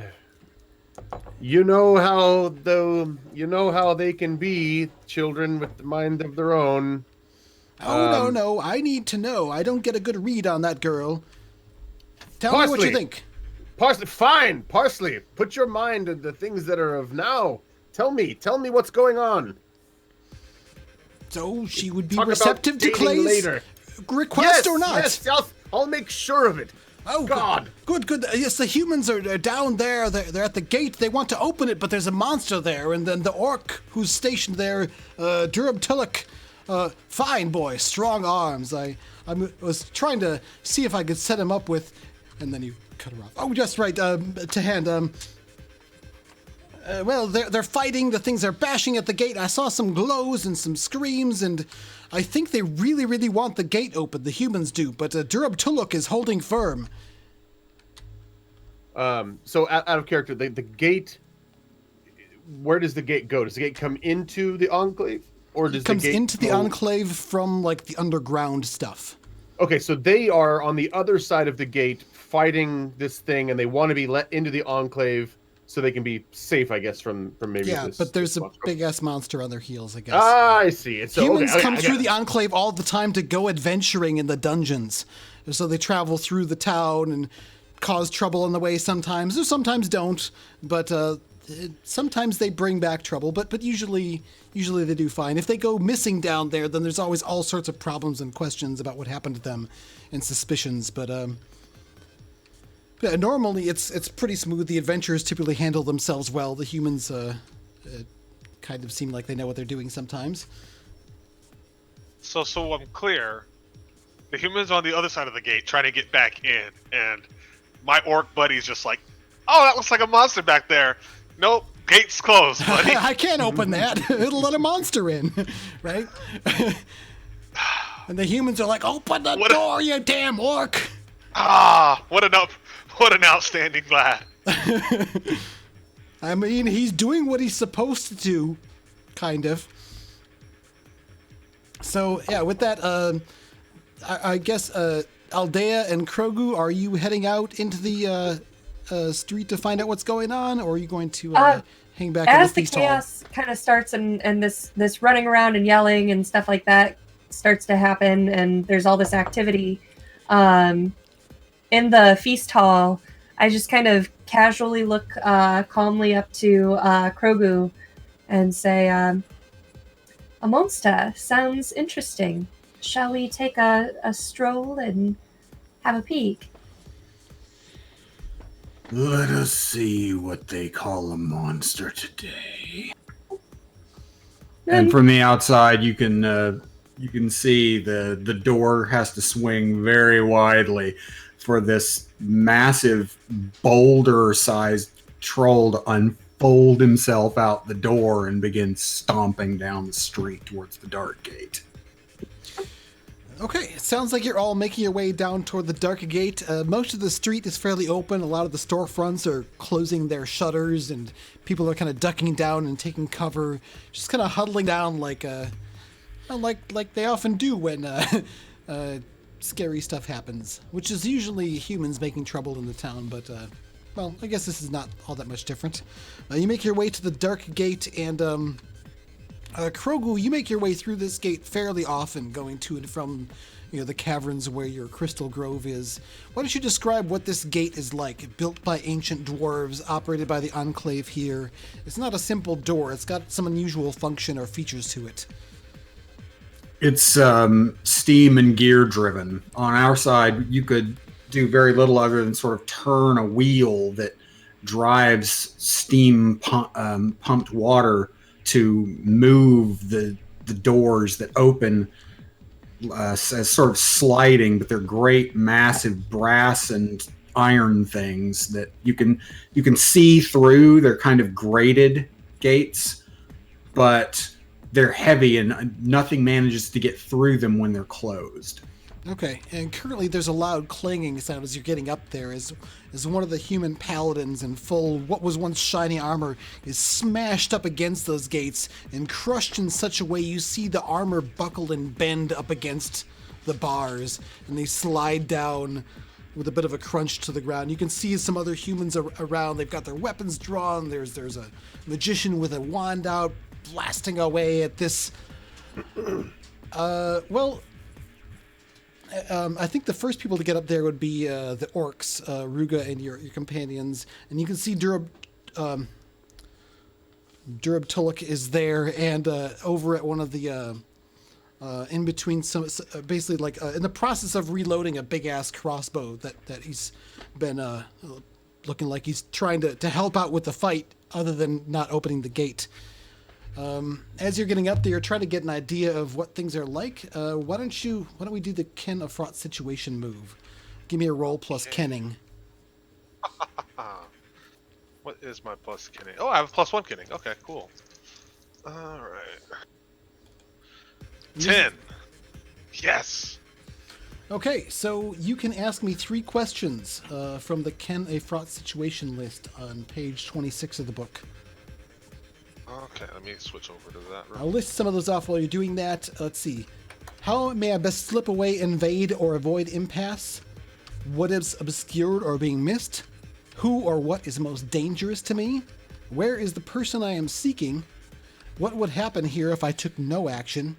How could this imperil the Enclave? And who is in control of this situation? All right. What is being obscured or being missed?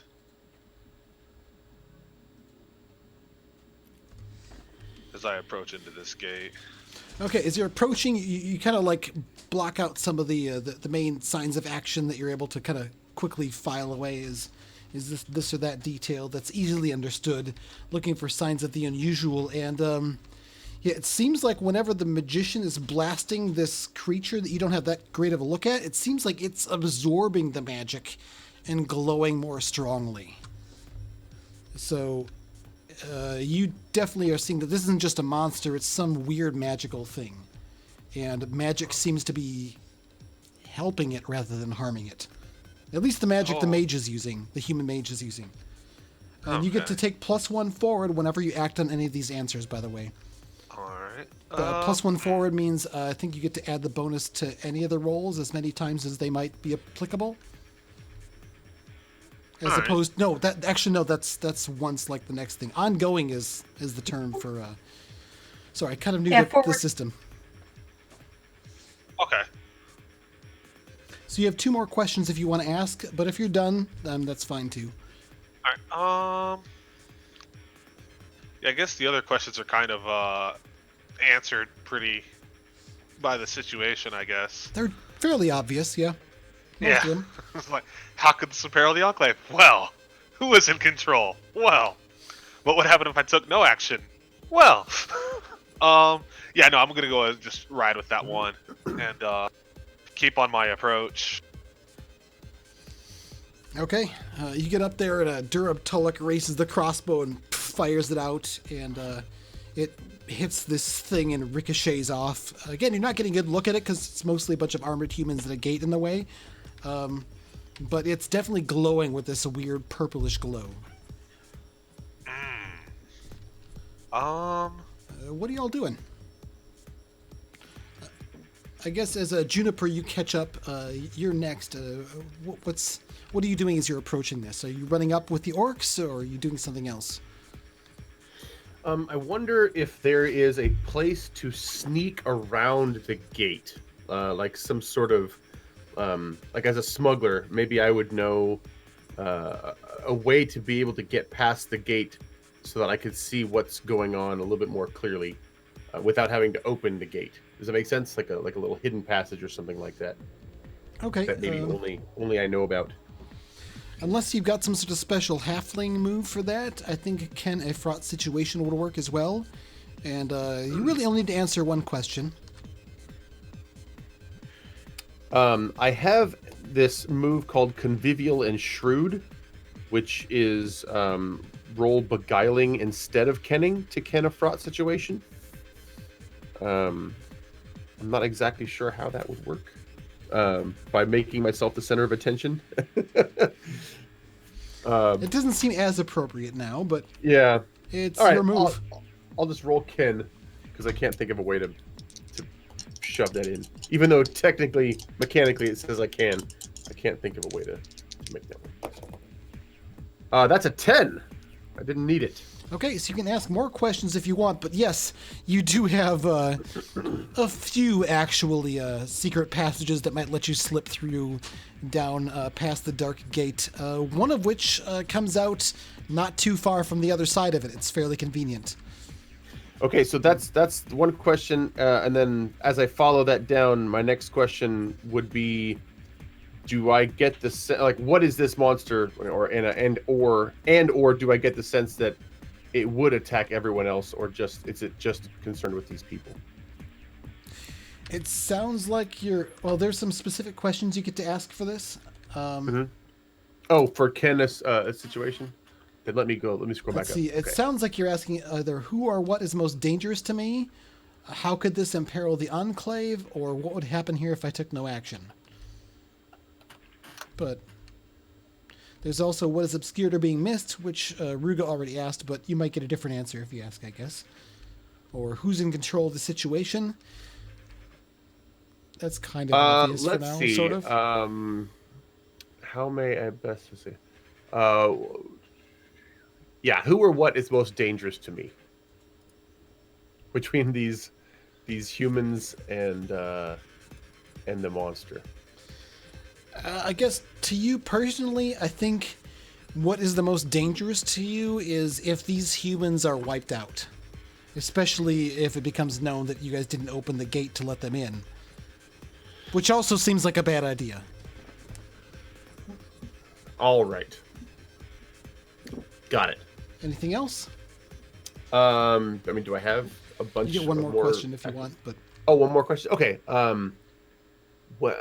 What would happen here if I took no action? Chances are the humans would get killed, and then the monster would probably eventually wander off and leave the Enclave alone. But the humans wouldn't leave the Enclave alone. Okay. With that in mind, I'm going to head back to the party. Oh, you're right there, so... I thought I'd gone down this passageway and observed. And then... Oh, if you want to. I mean, you know of the passageway. Okay, it's up to you whether you want to act on it. I'll hold that for now, and I'll address the party afterwards. Okay, Aldea and Krogu, which of you is arriving next and would like to do something? I think we took a stroll together, so I kind of want to just like look at the scene and see what choice the demi-humans are going to make, if they're going to open the gate or not, and whatever decision they make, maybe I'll help them or see what happens. Okay, Krogu, how about you? You said this was glowing. Is this one of the creatures from the Walking Rock Grove?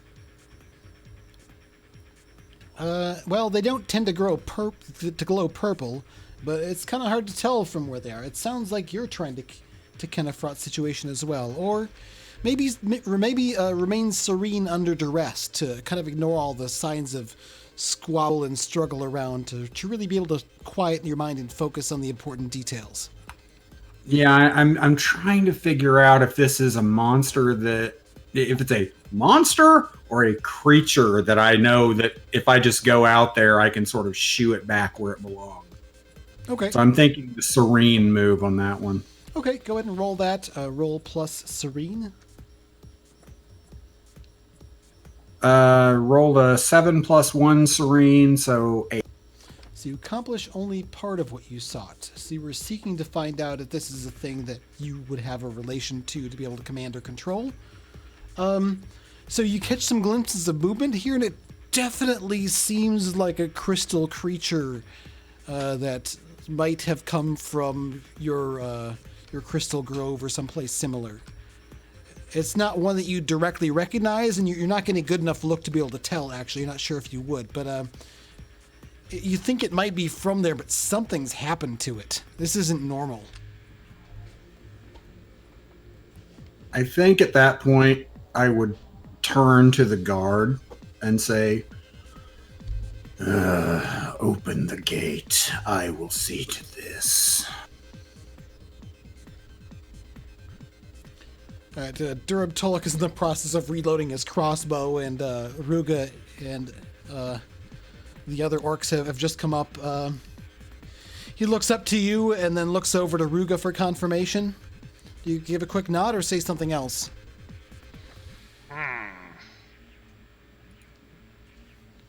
I'll give him a quick nod and just kind of like gesture, like, just be quick about it. Like, don't keep it open for too long. He wants in, we're gonna let him in. That's all that's happening. That's the end of that transaction. All right. And I'm gonna come close to help speed that help that process out as well.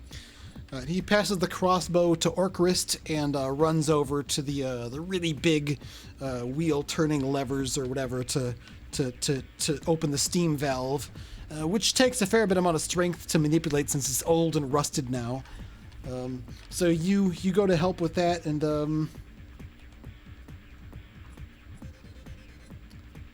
let's see. I don't see an actual move that would directly result in this, but let's do a brutish roll.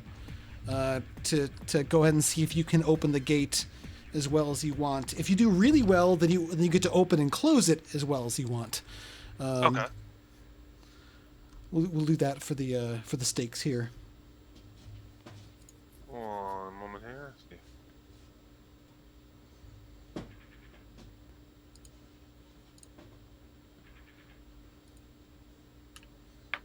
Four, 8, 2, 10. 10. Okay, I love that +2. You bust it loose really well. It like turn it, the valve, steam goes. There's a clank, and the gate starts to open. Some of the humans start fall back, and they form this kind of shield wall. They're dragging their fallen paladin along with the mage is stepping back and blasting the thing, and they manage to pull back through. And you're closing the gate back up, and it closes up.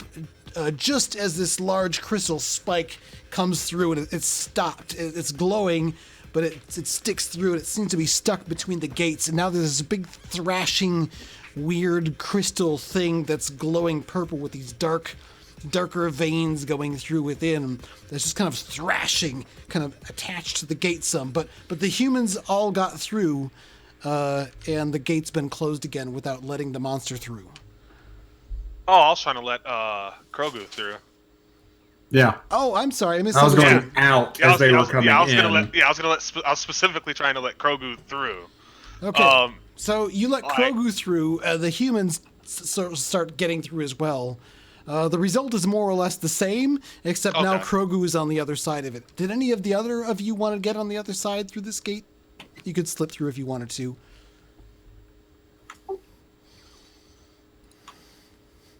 I'll go with him, but on the way, as the humans are being pulled in, I'll make a comment about fare your health well, for Krogu has saved your lives this day. Yeah, I guess since the humans came through, I'll go ahead and walk in as well. Okay, you bring any of your other orcs with you? No, I'm gonna leave them on the outside because those humans can't really be trusted on their own. Yeah, Orcris seems to be happy enough to be left with a crossbow on this side of the gate, so... you step on through with Krogu. Yeah, there's this beast thrashing kind of stuck partly in the gate. It's really big, like it's bigger than Krogu. Though its form and shape is a little unusual. It's almost spider-like, but it also it doesn't seem to have like a normal body and thorax and eyes and things. It's like a crystal form with appendages coming off. They're all pretty spiky. Krogu, you've never seen one of these things look like this before. I mean, the shape isn't terribly unusual, but the glowing and the weird black veins through it, that's not something you've seen before. The wizard's magic. I want to try and calm it. Okay. Do you have a special move you want to do for this? Otherwise, I think maybe Ken a soul. I don't have a special move for this. I'm not particularly worried if it hits me too much because I'll regenerate. Then I'll just rest a little while and be fine, whatever it does to me. Actually, but rather than Ken a soul, I think beguile someone fits even better. I can see beguiling. Sure. Yeah. So are you more trying to understand, or are you more trying to influence? I want to influence it. Okay, so yeah, I think beguiling sounds good. So roll plus beguiling. Ugh, 5. Okay, so you fail. Let's see what happens when you fail.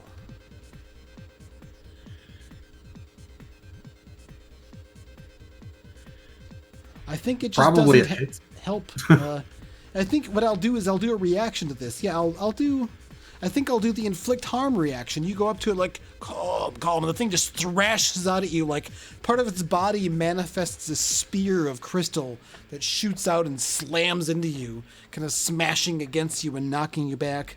Go ahead and roll to resist harm. The harm level is only going to be 1 here. It's not hitting you super hard. So you roll and you add +1, but then you get to subtract any armor that you have from that total. Okay, I rolled 6, and I have 1 armor. All right, that cancels out the 1 harm, so the end result is 6, so it's +0. All right, I've got to find the description for this. Pardon me.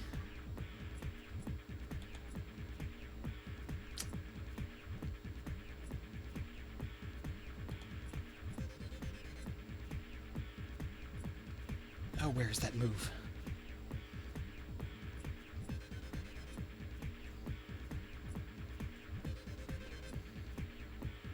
I'm having trouble finding it. Ah, here we go. You suffer harm. Roll, so you're 6. You miss. You suffer harm is established. I mean, instead of reduce harm suffered by 1 and choose 1 from the list. I'm going to say that I'm going to reduce the harm suffered by 1. So it's only 0 harm. It's not that hard. You're a big troll that's covered with rocks and stuff, and it's a rock thing hitting you. The actual result is that you're bowled off your feet by the harm. So you're like tossed away, like go flying through the air, slam against the cavern wall, and go rolling to the ground. That hasn't happened in centuries. Rugo, what are you doing? You see Krogu getting tossed aside by this crystal creature. It seemed like he was trying to commune with it, but it's not very friendly to him. And it's also stuck in the gate now. Yeah. Okay, so damn it. Trying to think. All right, yeah, this is what I'm gonna do. I'm gonna take my axe, and I'm gonna just cut across the middle of my hand with it. And I'm going to use that to invoke the Unreal. Ooh. To get a better understanding of this creature and what's happening. Because I have to do 1 harm to myself, so that's 1 harm to me. Okay. Now, when you take a harm, you fill in one of the petals of your flower of doom or health or something. Yeah, Flower of Mortality. Yep, there we go. This is when you do harm, right? Not when you take harm, or am I mistaken? No, when you take harm, you fill in those petals. Oh, okay. Yeah, I have to harm myself or someone else in order to do it, and I was like, I don't want to swing at this thing just yet, because I don't know what the ramifications of that will be, so I'm going to start with myself and see what I can understand.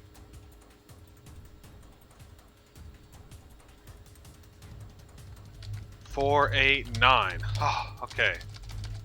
On a 7 through 9, the Demiurge gives you a poetic impression.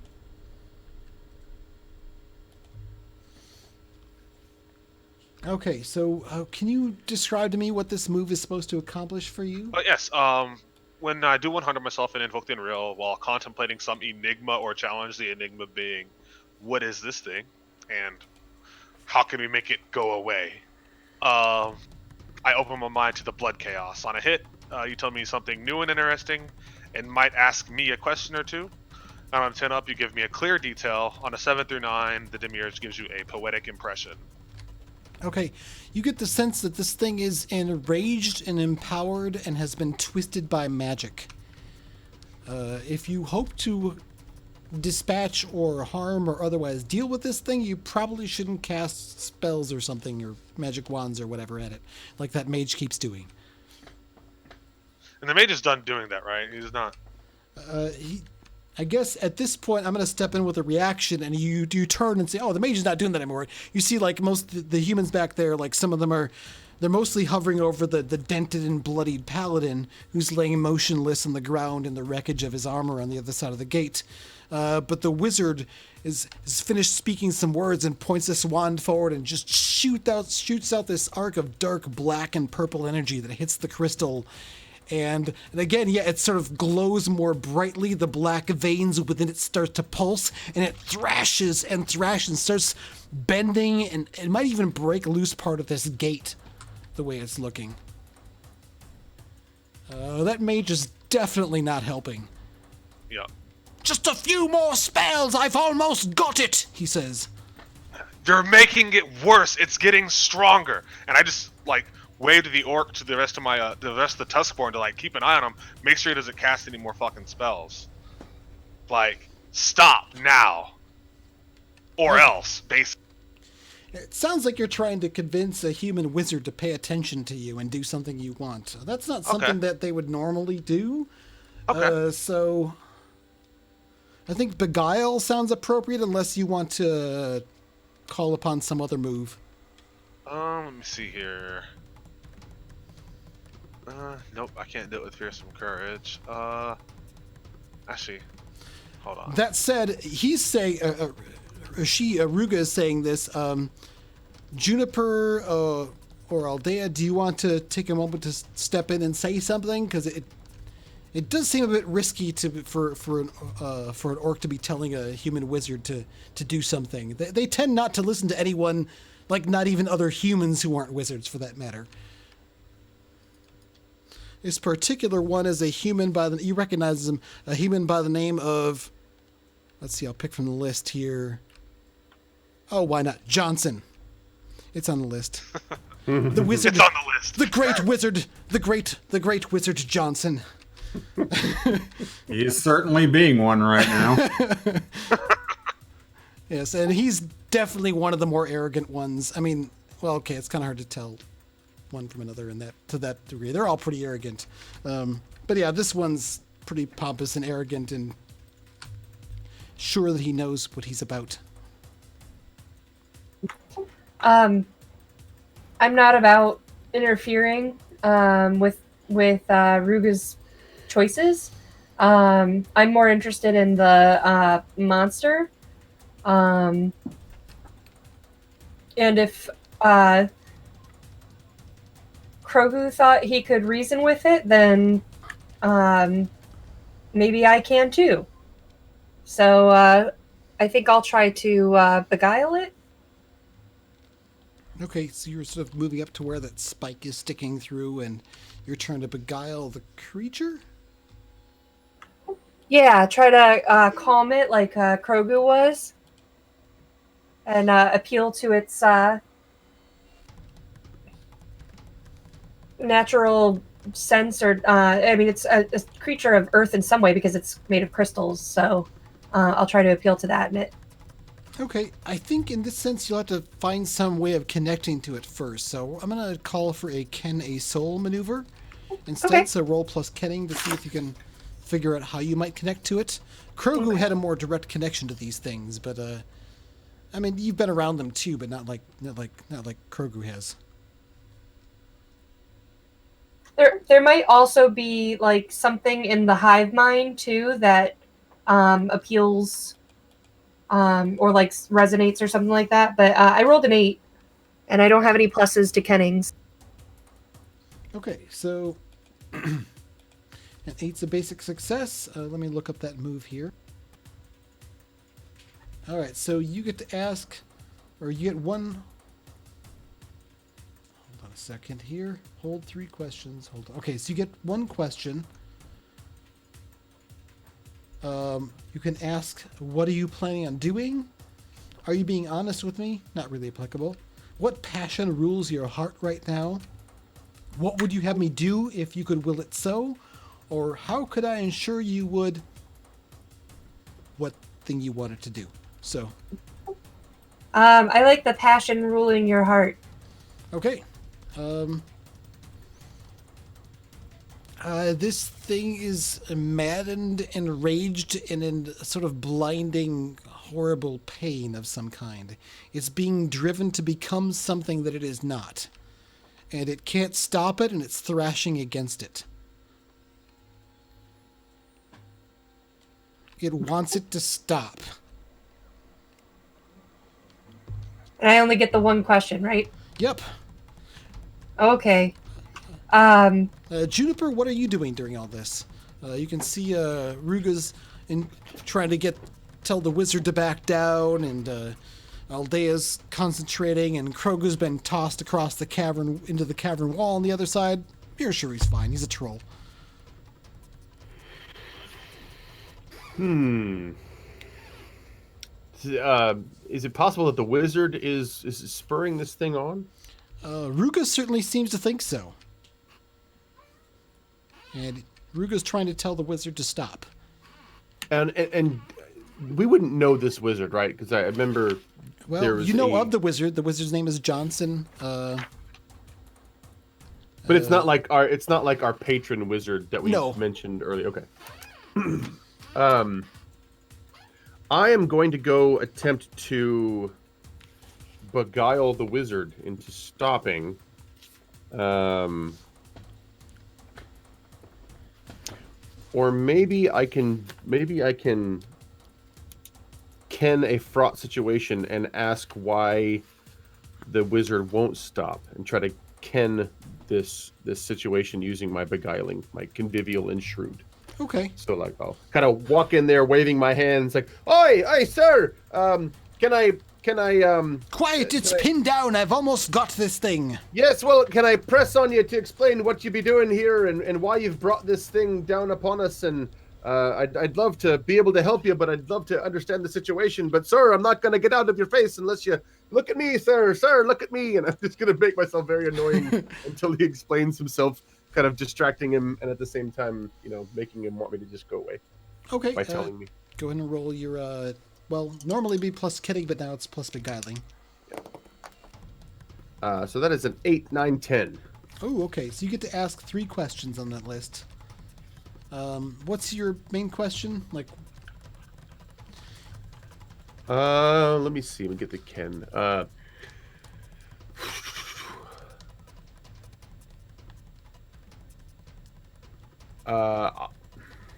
Do they have to be on this list? They don't 100% fit, right? So maybe consider that for some playtesting feedback, but otherwise also... I guess why is he doing this would be my first question. Or why is this so important to him? All right, well, he seems to think that if he blasts this thing enough times with his magic, it's going to make it, die or stop. You get a couple more questions. It goes a little bit deeper. I guess I'll give another answer response if you want it. What does he hope to gain by killing it?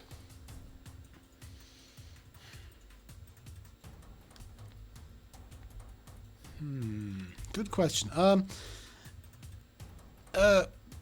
Indirectly, it's got some sort of power or value to him, but he's not coming out right and saying that. You're kind of picking it up from subtext or some of his hesitation. Immediately speaking, though, it seems like he wants to, win the fight and save everybody, because he's the only one who can handle the situation, being a wizard.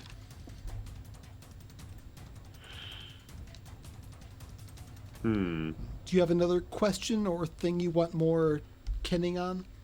How is he controlling it, or how is he spurring it on? He's not trying to spur it on. He is spurring it on by pouring magic into it, it seems, but he's trying to, pacify it by hitting it with his magic spells that normally make things die. Okay.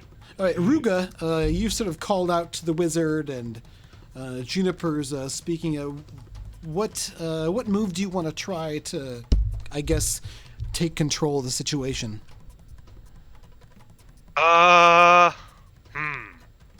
Let me pull up the Well, you've got orcs on the other side that might do your bidding, but there's also humans there, so, like, getting in the way of human will might, well, especially if your orcs tends to,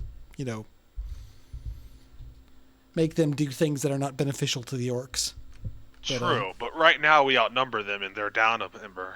True. You don't think that paladin's getting up anytime soon, if ever. Yeah. Yeah, I'm gonna just, yeah,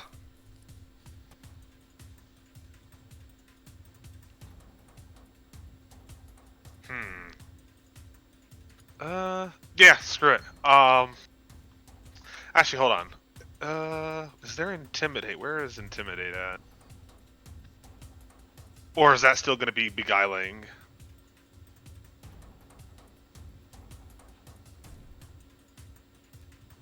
Yeah, screw it. I'm gonna I just, guess it's still beguiling. Alright, yeah, I'm gonna just put it under, I'm gonna just, defer to the warband again, like, hey, stop that wizard before he kills us all.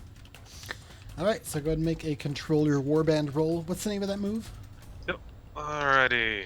Oh, cool, 10. Alright, so they jump right to action and do what you say. Oh! Hey, so, I guess they're not going to, like, attack the wizard, right? Because that would be No, stupid and like, foolish of literally, them. the objective is to just get that wand out of his damn hand. Alright, so what they do is, like, one of them, I guess, where are my names here? Yeah, Durab Tulloch, who was the one who helped open things, who was the one on guard there, goes, no, you gotta be careful. He goes running up and, like, clumsily bumps into the wizard, kind of knocking the arm loose, and the other orcs are sort of stepping up in front of the humans, in between them and the monster, to kind of block the way. And they're not actually attacking it directly, but they're kind of like putting their shields up and kind of being an obstacle so the wizard can't get a clear shot once he gets free. Oh, you stupid oaf! Be careful! Oh, I'll charge you with assault!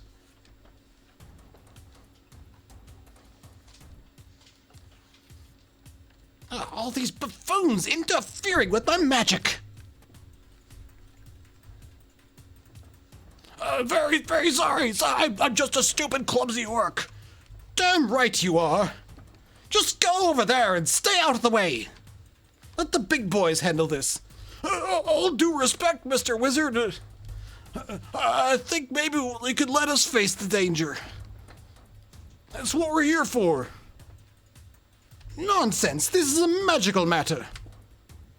And that's all the talking to myself I'm going to do in this moment. Krogu, you've managed to get up and kind of get your senses. You see this crystal thing still stuck in the wall, kind of not really directly attacking Ruga, not even noticing that she's there at the moment. There's a bit of a ruckus on the other side. It seems like they've stopped the magic spells hitting the thing for now. What would you like to do? I think I might have to just apply some gentle force to this situation. I want to try and use brutish, but to start shoving it back down the passage. Just get right in its face and start shoving it. All right, it sounds like you're let's see here, getting the terminology right. Let's see here. It sounds like you're trying to more or less brutally attack the thing to knock it back. Yeah, but not hurt it, just knock it back. Okay, so go ahead and make a roll plus brutish. There we go. A 9 plus 3, 12. So on 10 plus, you inflict harm as established, but you didn't want to inflict harm, so the as established is you just kind of move up and, well, how do you get this thing away? What are you doing? Just describe the successful result of your course of action.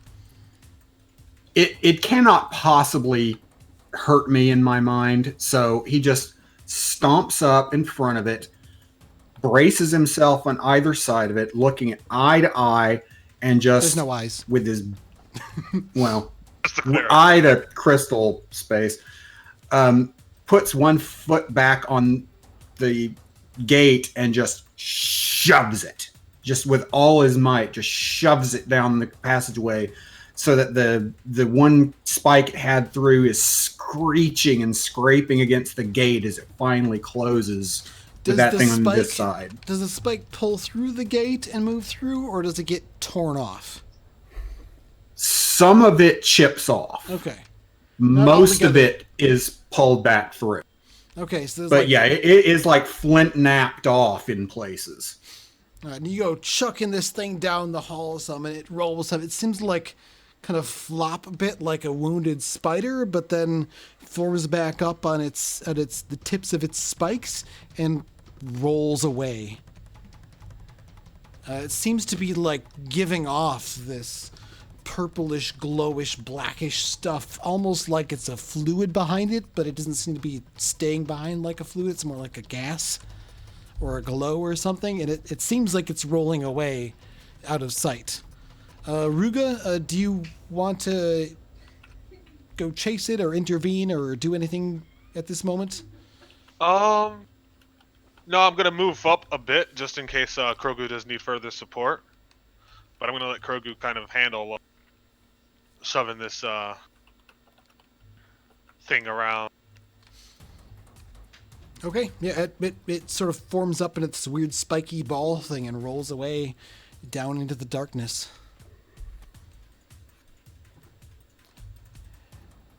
And, All right. And with that, it seems like the fight's over. There doesn't seem like there's any more of them. The ground outside is slick with the blood of the injured or dead or dying humans. And there's this thick streak of red where the paladin was pulled through. Those of you who are on that side, you can see that the healers are trying to do stuff, but the paladin's not moving and looking very pale. Paladin by the name of Amanda.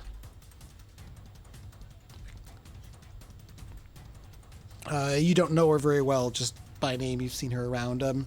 Seemed fairly aloof, didn't really make all that much trouble in the Enclave, seemed more focused on going down to the expeditions and protecting people. So as far as humans go, maybe not one of the worst ones, but still paladins.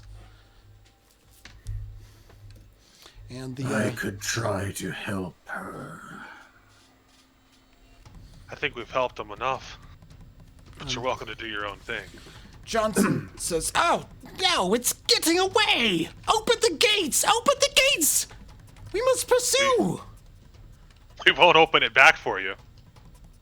I'm looking through the gates at this wizard, and at this point, my normally gemstone kind of clearish eyes are starting to turn orange, and it looks at him and just says, Be quiet.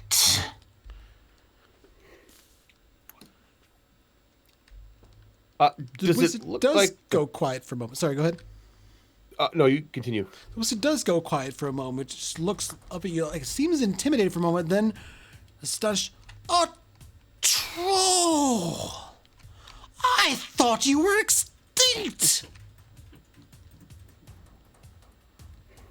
Not for lack of trying on your part.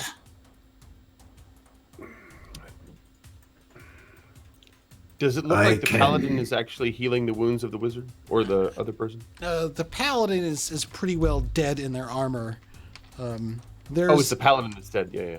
Yeah, there's another 5 other humans here, mostly other warrior types. One younger squire by the name of Bertold, who's the paladin's squire, that's sort of leaning over and tears are streaking down his face. While the conversation is happening between Krogu and was it the mage you were talking to? Yeah, the mage Johnson.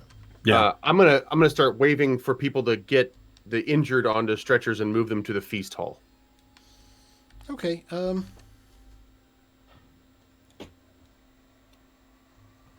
let Krogu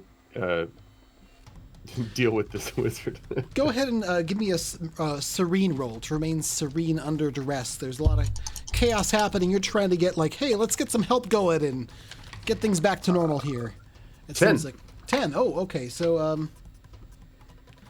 that's good. You achieve what you seek and successfully. So yeah, you managed to call it. There's a number of halflings who've been halflings amongst who look up to you, been actually like a lot closer than they seem to start coming out of some of the nearby buildings. And let's see here, Lake the healer apprentice actually has a stretcher already ready. They were expecting some injuries, and they start moving on up. All right, and then I'll run towards the feast hall as well. And then when Krogu's done, I have something else that I'd like to try, unless somebody else has something else. I'm kind of looking past the wizard at this point at the fallen paladin. Do I think that I have the fruiting body magic? Do I think that there's enough spark left in that paladin to respond to it if I like poured some of that into her? Well, I guess to go ahead and tell me what the nature of your fruiting things magic is. Is it something that can heal people that injured? It can heal 2 flowers, 2 petals on the flower of mortality on a success, or 1 on a weak success. If you act quickly, it might just do the trick. I'm going to halt the stretcher, the pallet bearer, walk over to her. I assume that they've stripped off her helmet at this point. Well, they're actually on the other side of the gate from you. The gate hasn't been opened yet. That's what I was just about to ask too. Yeah. Yeah, I'll ask for the gate to be opened up again, since the threat's been removed. All right. I'd like to go down the hill to the monster, though, so whenever you want to cut scene to that. Okay, so Durab Tulloch hits the cranks, opens up the gates again. There's another rush of steam and as the gates open up. It kind of catches in a few parts, doesn't quite open up all the way because some of the bars and whatever are bent.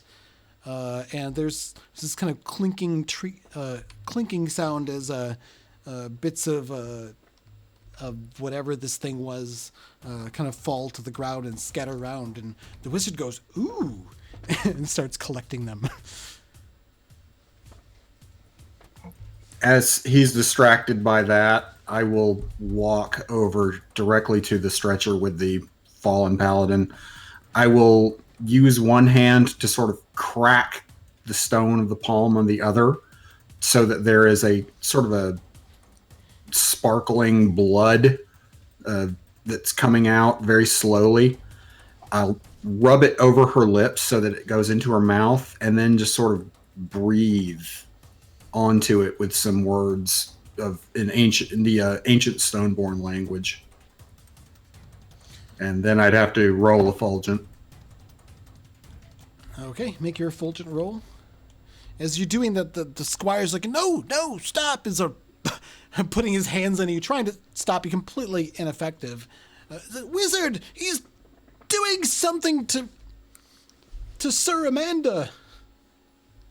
My roll was a 7. My effulgent is 1, so it's an 8, which means I do restore 1 petal on her flower of mortality, but she suffers in the process from a soul-searing, nightmarish experience, which, coming back from the dead, makes perfect sense.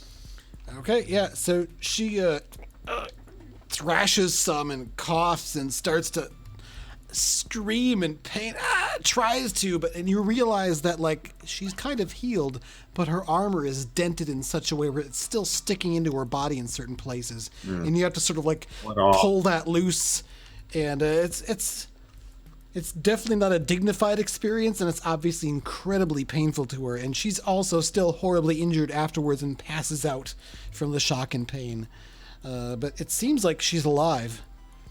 That wizard is. I turn to her squire and say, She will live. Thank you. And the wizard turns over to one of the other humans, guards nearby, who's standing like trying to decide whether to sheath his sword or not. It's kind of like going halfway back in, halfway back out. Says, hey, you there, what was your name? Robert? Paul, sir. Paul, well, I'll take that then, since the rest of the trip was a bust. What? His name was Robert Paulson. And Aldea, you've sort of managed to slip through the gate. You decided you wanted to try pursuing the creature? Yeah, because it kind of like tumbled down the hill. Yeah, it started going back out into the dark and the caverns, away from the Enclave, after Krogan yanked it free of the gate and threw it that direction. Yeah, I want to check and see how injured. Okay, well, you can see there's like bits and chunks of it, like that it's left behind, that had gotten damaged as it pulled through. What are you trying to accomplish? If I can get to it, I want to speak mind to mind with it, and direct it to safety. And if I can, I think I'm using this right, share some of my culture with it, so it has the opportunity to use. I think that's something you typically use for another player, but I'm not 100% sure if that could be used on something like this. But the main interesting point, though, is whether or not you can catch up to it, because it is sort of rolling away, moving pretty quickly. How are you going to catch up to it?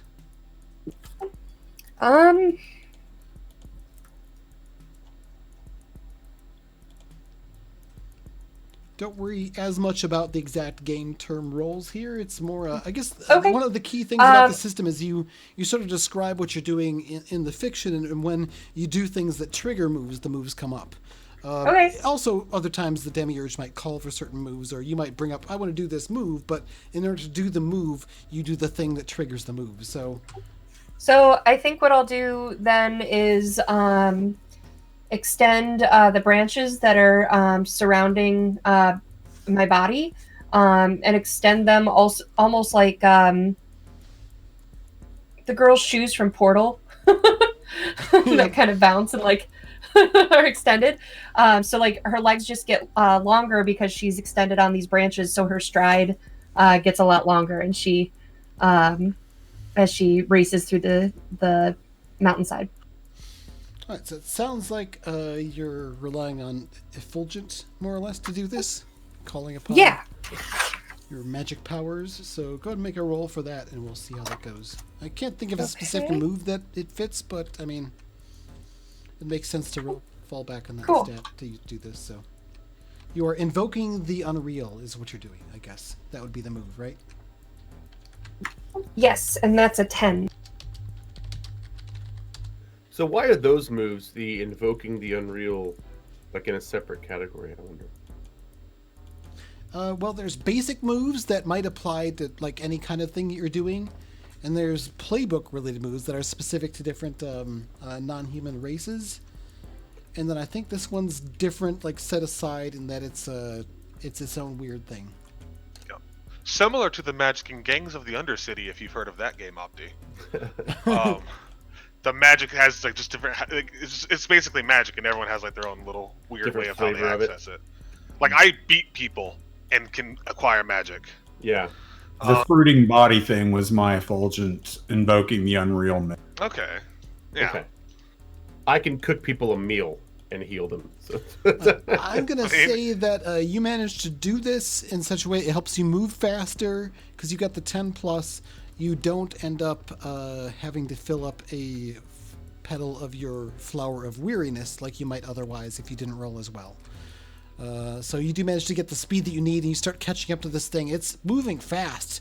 It's sort of tumbling and rolling away, and you follow it to a little ways down where it sort of pauses for a moment and sort of flattens out and extends its limbs, and you're able to step up and approach it and attempt your Elven Mind Meld thing.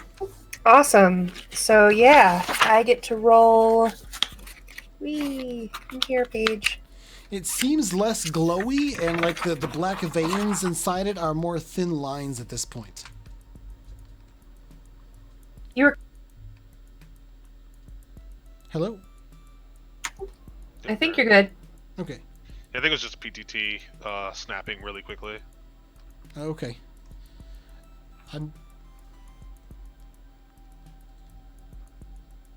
All right, so I make an effulgent roll for that. Yep. I rolled a 7, so we both carelessly share many details we'd rather keep secrets to ourselves, but we do communicate. Each player name at least one embarrassing thought or memory shared. But this time you're actually not doing this with another player. You're doing this with this demiurge character monster thing. So what you do actually is you find yourself connecting, like you open yourself up. This thing is somehow related to what Krogu does, so you do get an embarrassing thing from Krogu. So what's something you wouldn't want Aldea to know about you or your grove or your creatures, or something you would not want her to find out, that you haven't let her find out over all these centuries?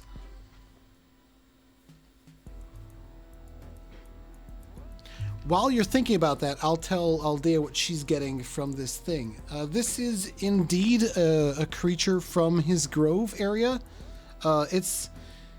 It was one of the ones that was more mobile. Some of them like move around a bit much and do things. You get the sense that it's curious, but maybe not anymore, because it encountered these humans and attempted to flee from them, but the mage cast spells and it attempted to bind it. And it was bound and it was going to be taken away, and the mage started had some object and artifact. It was drawing power from it, but then it did something inside itself that switched how it interacted with the unreal or the magic. It doesn't quite know what's happened, but it got some sort of massive influx of power, and it's been changed in some way. For the embarrassing thing that she finds out that I did not tell her about, when her mate was down here, the thing that they did that down in the caverns that they did not tell her about until that I did tell her that it happened, but not the details after they were gone. It was in relation to the one unique that one unique thing that I'm caring for in the grove, and it involved actually like a sacrifice on their part that probably led to them becoming weary of the world. Ouch, man. And also, I know, right? I would, since you got the 7 to 9 result, I think I feel like you crossing off one of your weariness petals, filling in one of your weariness petals. It seems appropriate. If I must. She can't even right now. Okay, yeah. So done with all you. Mortals, am I right? The rest of you are up there at the scene. Looks like the paladin's being sort of helped out on a stretcher. The other human warriors are burying the litter and sort of shooing the halflings away now that they've showed up to help. Thank you, but we'll take it from here. And Johnson is turned to one of the other, one of them, and pointed at Kroger and says, "Well, I'll take that then." Pointing at Kroger? Yeah, sir. Take.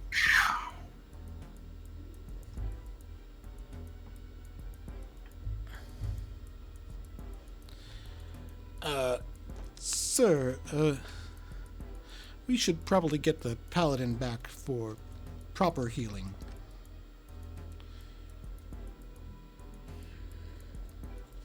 I don't want to leave this place empty-handed. Ah, well, just the thing. Why don't you come by and I'll cook you a meal? Oh, halfling food always gives me indigestion. Maybe you just haven't had the right halfling food. Am I right? All right. So, what are you attempting to accomplish? Distraction. Okay. Distracting them from wanting to take Kroger home as a trophy, I guess. You're beguiling the hell out of him with what you're doing. Yeah, it sounds like a beguiling move. So, this would be the beguiling suggests that I'm actually using some sort of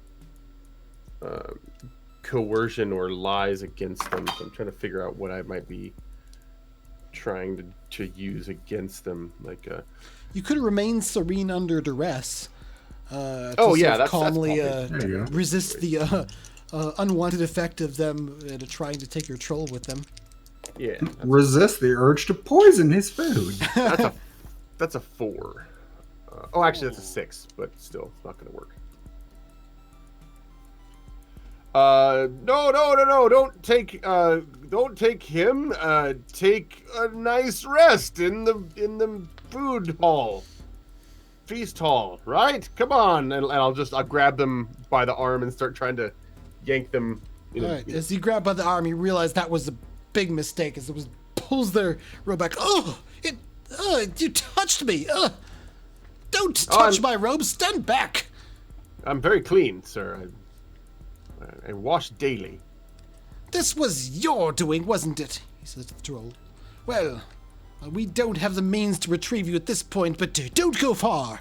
I'll be sending someone to pick you up presently. And the wizard When he says pick me up, I rise to my full height, looking down from towering above, and say, pick me up.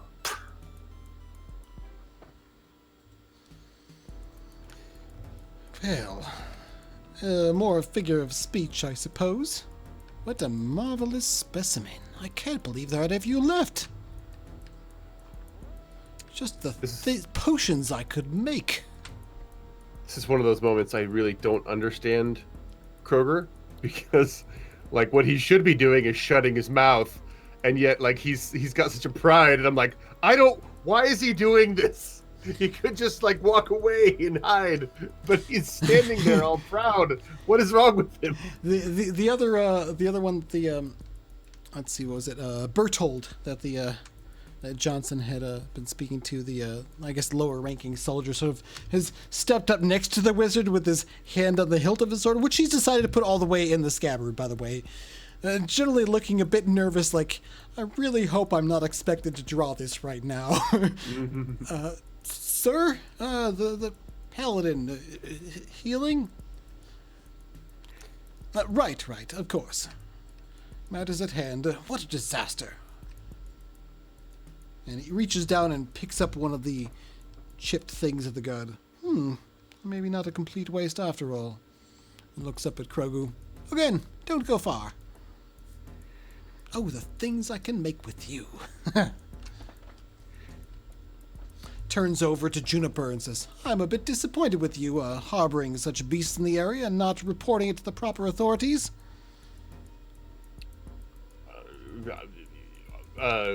I am just as surprised he is here with my shocked face on. Yes, of course. Troll here? Who knew? Thank goodness you were here to scare them into submission. All right, give me another remain serene under duress roll to pull this off. Him or me? Both of you, actually. Kroger, you're being talked about like property, and seems like he's talking about like breaking you up and making things out of your bits, which is a thing that happens to trolls. Has happened to many 9. trolls. 8.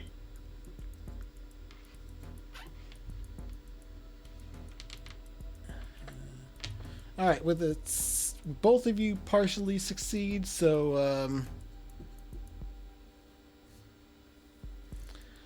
I guess Krogu, you managed to kind of remain calm and otherwise not escalate things too much, but you do let something slip or through that might come back to haunt you.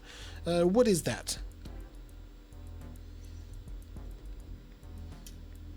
I think he would look down at the entire group of those humans and say, I don't want to see any of you again. And then just leave like he dismissed them. All right, and Juniper, how about you? You accomplished only part of what you sought, so he's mollified for now, but he's now more aware of you than he was before and suspicious.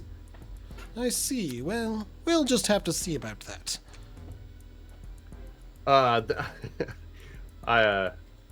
I'll remaining calm, but still having them suspicious. I'll say, "Oh dear, is that the moss, the moss of secretion that you have there?" And I'll start talking all about how isn't that terribly poisonous to humans, and like, oh goodness, what if they stay here too much longer, they might catch it. Oh, we've got to get you into containment right away. Hopefully no humans come down here and die because of the moss of what I just said. This horrible moss. It seems like the humans are generally trying to get away faster than, without spending much more time here, except for the wizard, who was generally ultimately being sort of pulled along by the rest.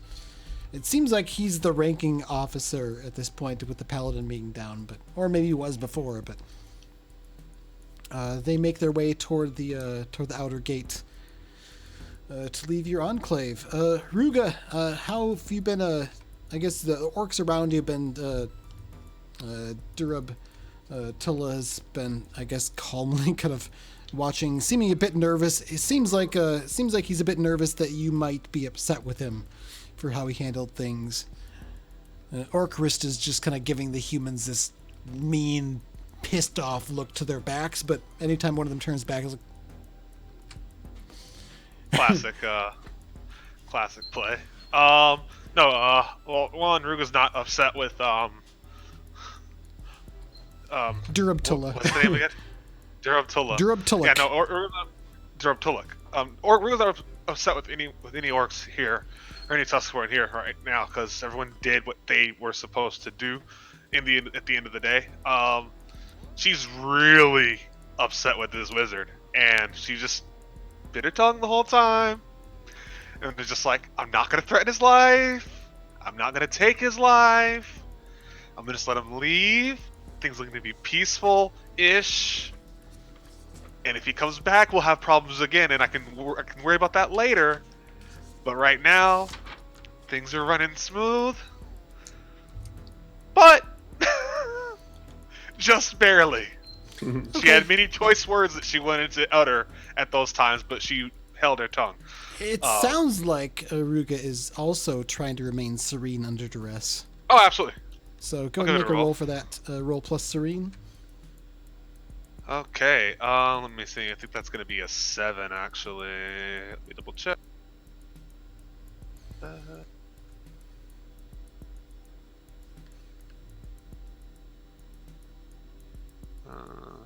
Serene. Where's my... Oh, I have a better written right here. Oh, yep, serene -1, so 4, -1, 7. Okay, and what do your orc clan members refer to you as far as your title goes? Oh, that is a good question. I'll let you think on that, because Durub Tulloch sort of steps up as you're sort of seething and trying to swallow your anger and just deal with this crap. And Durub Tulloch steps up and says, I'm so sorry, and addresses you by your official title. I didn't know what to do. You did the right thing. I don't think I did. There's going to be trouble now, isn't it? It's all my fault. No, there was going to be trouble either way. You know how humans are. I'm sorry. They can't help but bring trouble.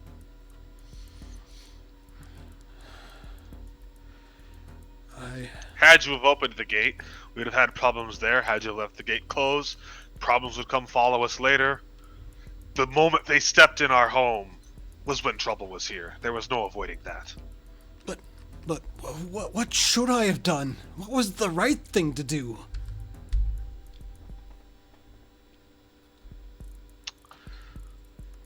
jam the gate and say it was the problem all along. But that would still cause problems either way. Oh, you're so smart. I'm sorry I wasn't smart enough. Don't worry about it. Just get yourself some rest. You've done well today. Oh, I've got 3 more hours on my shift. Fair enough. Ideally, things will be a bit quieter now. Although, where did Aldea go? Speaking of which, Aldea, you've sort of communed with this thing. It's calmed some, and you can see that the black veins have kind of moved to, like, they're really tiny, almost imperceptible, but they're still there, and you don't think they're going to go away on their own. It's like there's a seed of something in the center of it, and they're like tendrils or roots or veins going through it. You're not quite sure what to make of that. But it doesn't seem hostile now. It does seem to be calmed. I make a note of that, and help through our mind speaking to calm him and reassure him, and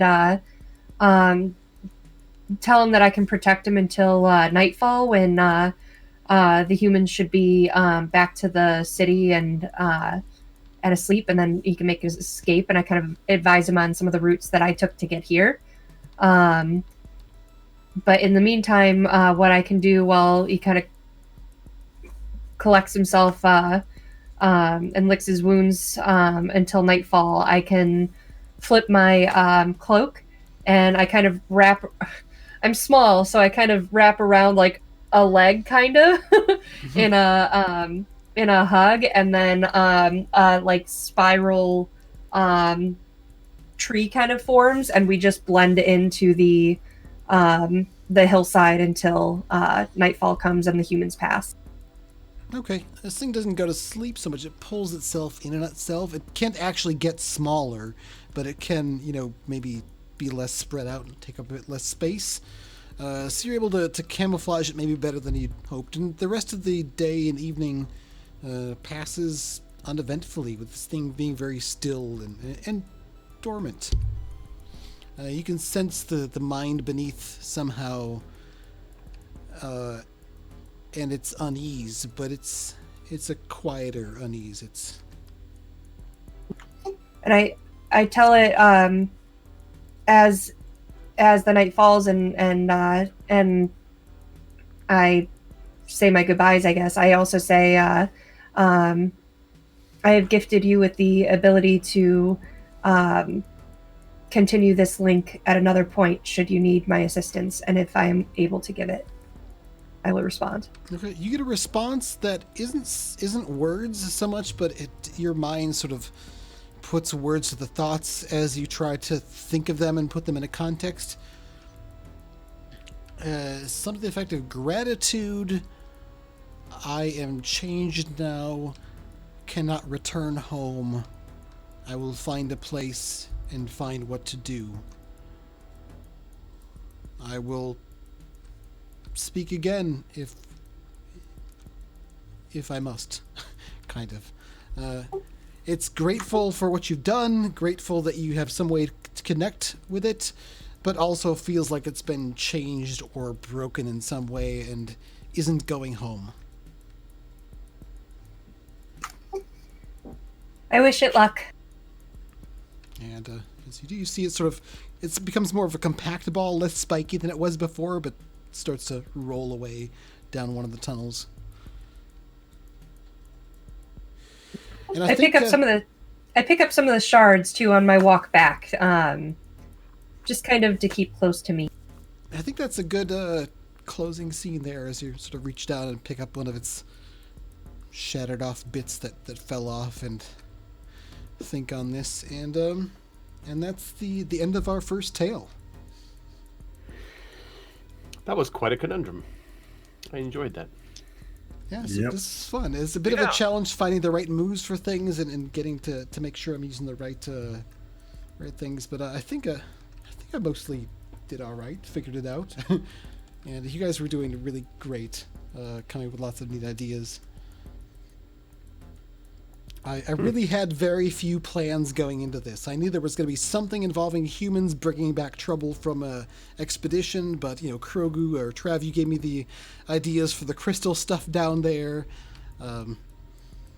Ruga with the orc tribe kind of operating the gates made for a great way to pull you in and make this your responsibility.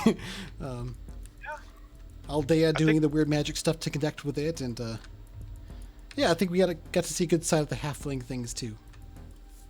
Yeah, I think it was fun. Did you all feel like you were pretty involved and had something meaningful and important to do in this? Definitely. Yeah, like I feel like I could have been a bit more involved at times because I was also took moments to kind of be distracted with notes.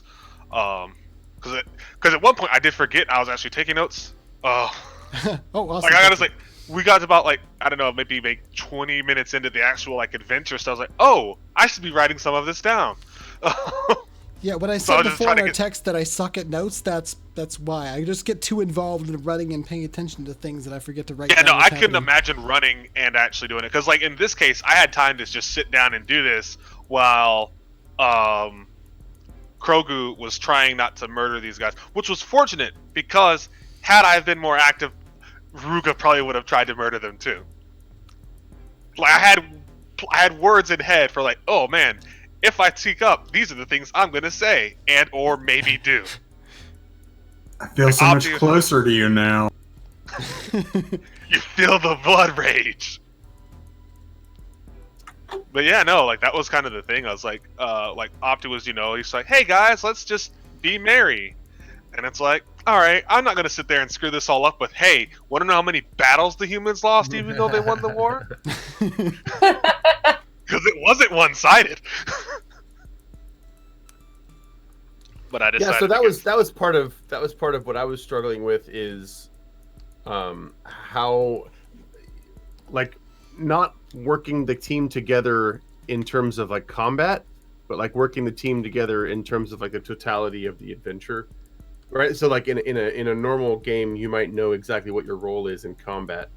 But here it was this is not a combat. I mean, there's combat happening, but my character is not I don't have any moves for combat. I just I could go try to hit something, but this seemed completely inappropriate for any of my moves.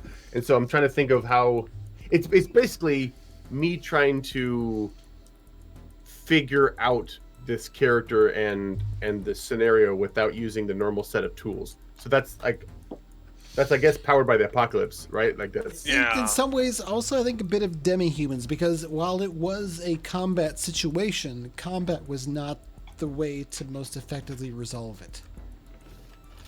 Right. Yeah.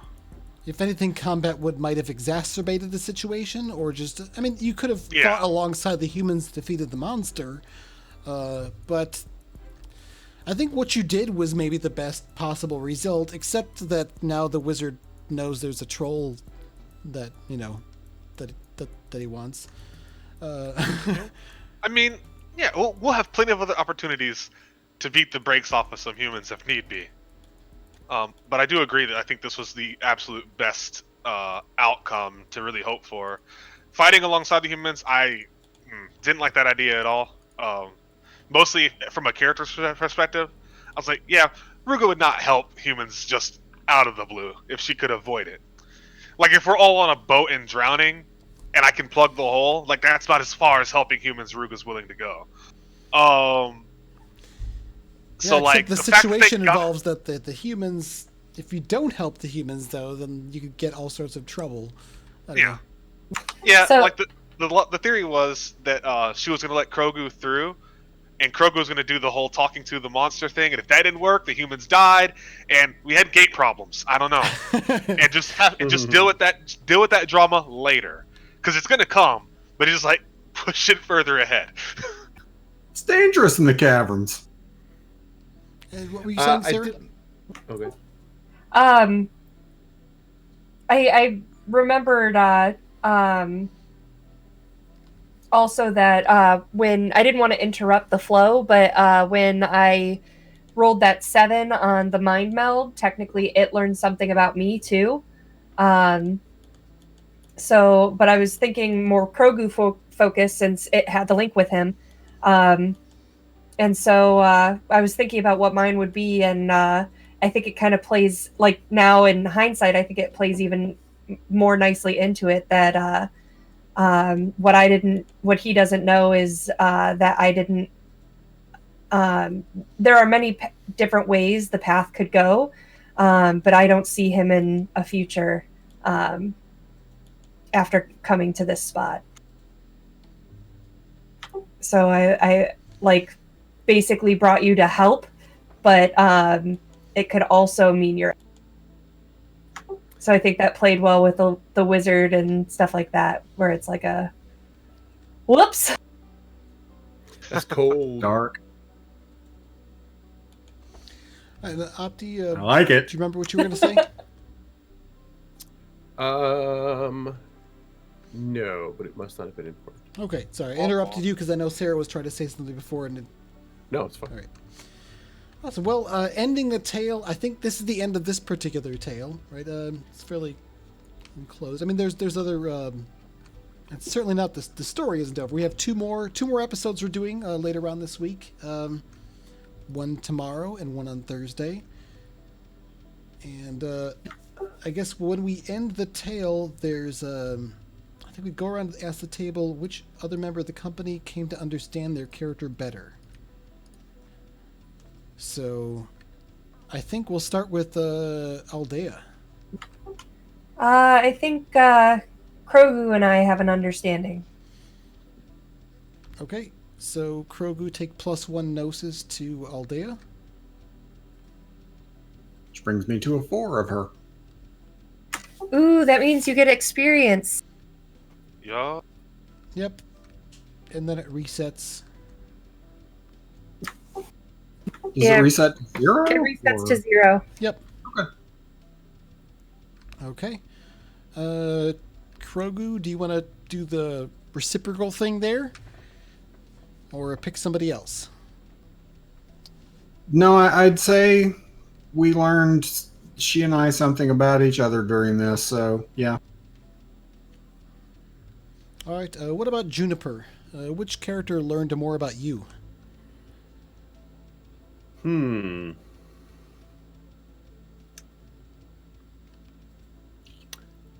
don't. Or alternately, which character has a lesser understanding of you than they had before? Yeah, if that's the case, then I would say Krogu, because we just had this moment where we're just like, "What are you doing? Like, what are you doing?" Yeah, good. Totally cross purposes there. Right. Yep. All right. So Krogu, what's your gnosis at with Juniper? Let me check. With Juniper, it's at a -1. Now it's a -2. You just don't. That's the lowest it can be. You just do not understand don't Juniper. Just not on the same page. All right. Nope. And what about Ruga? Who do you Okay, think understands Ruga better now, or worse? Who would I feel understands me better or worse?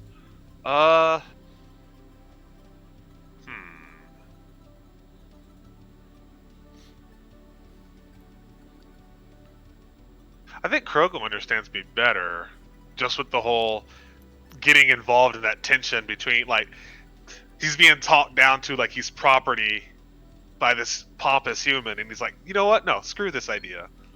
Yeah. And it's You and I are the only hands two who up. went through the gate. Yeah, true. Oh yeah, true. Initially, yeah. You went. I into went battle All together. day I slipped through. All day I slipped through. But we didn't Yeah, get in there like ready to get dirty, more or less. And you did, like, you ultimately did start the fight with the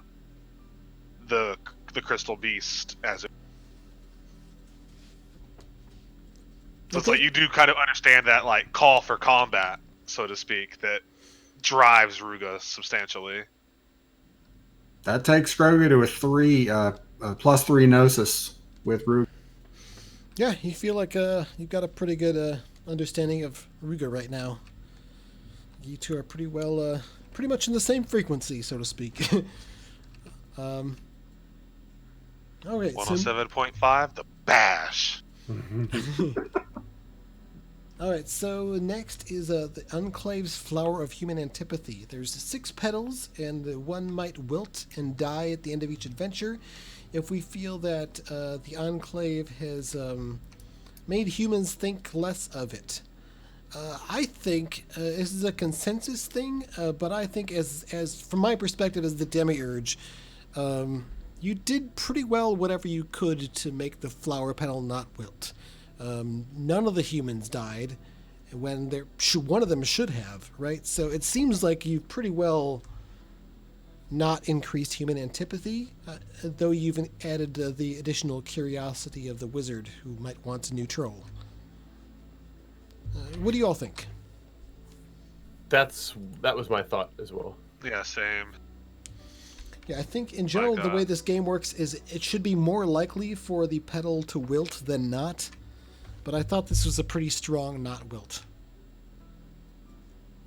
I am going to be very curious to know what our patron, the wizard, who is our patron, not that one, thinks about this whole thing.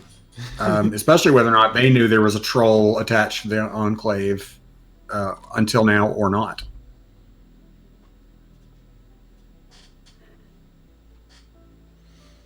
All right, so I think we'll opt for not wilting a petal. Good job. Yay. I mean, I figured, yeah, it was like we all kind of we were quick in responding to them. We didn't murder them or get them murdered. They did leave at a net gain of their lives. Because for all intents and purposes, one definitely should have died, but I think they all technically could have died. I mean, the wizard was only making things worse. The gate was closed. We could have easily said, hey, I think I forgot something back at the feast hall. Can you guys help me find that real fast? Yeah, if you'd have done nothing, the humans would have been pasted. So. Yeah, and we could have kept the gate closed and been like, let's go ask each other more awkward questions, guys. Come on. Yeah. And then the monster would have wandered off and not bothered the Enclave. So, yeah, it was their problem. That wizard was just really antagonizing it. Yeah, I hope it seemed clear that it was all the wizard's fault. Very clear. Okay. Immediately. That asshole Johnson. I wanted to geek the mage so bad. But I did. I was like, you know what? I'm going to be good. This is the first session. Yeah, that's what this game does really well, is it forces you to be like, here's what I would do in a normal RPG with no consequences. And then it's like, but if I do that, there will be consequences. So like, I like the idea of consequences for your actions. You know, that's a pretty big deal. Yeah, quick and clear consequences is really nice. But mostly the reason I didn't was because Juniper was working so hard to be nice and friendly with everyone. And I was like, you know, they're doing their thing. And I don't want to be the first person. Fuck it, I'm grabbing my axe. Yeah, and it's funny because like I'm not playing Juniper as like I totally sympathize with these humans. It's like I like my life and I don't want the humans to come down here and like revenge kill everybody and ruin business. No. You know what I mean? I think that's perfect. It's like it's like not like, oh man, I just love these humans so much. They're so great. It's just like, hey, like we should know our place, right? So that we don't mess up whatever good thing we do have. And like that's not an opti position. That's not something I normally like to play.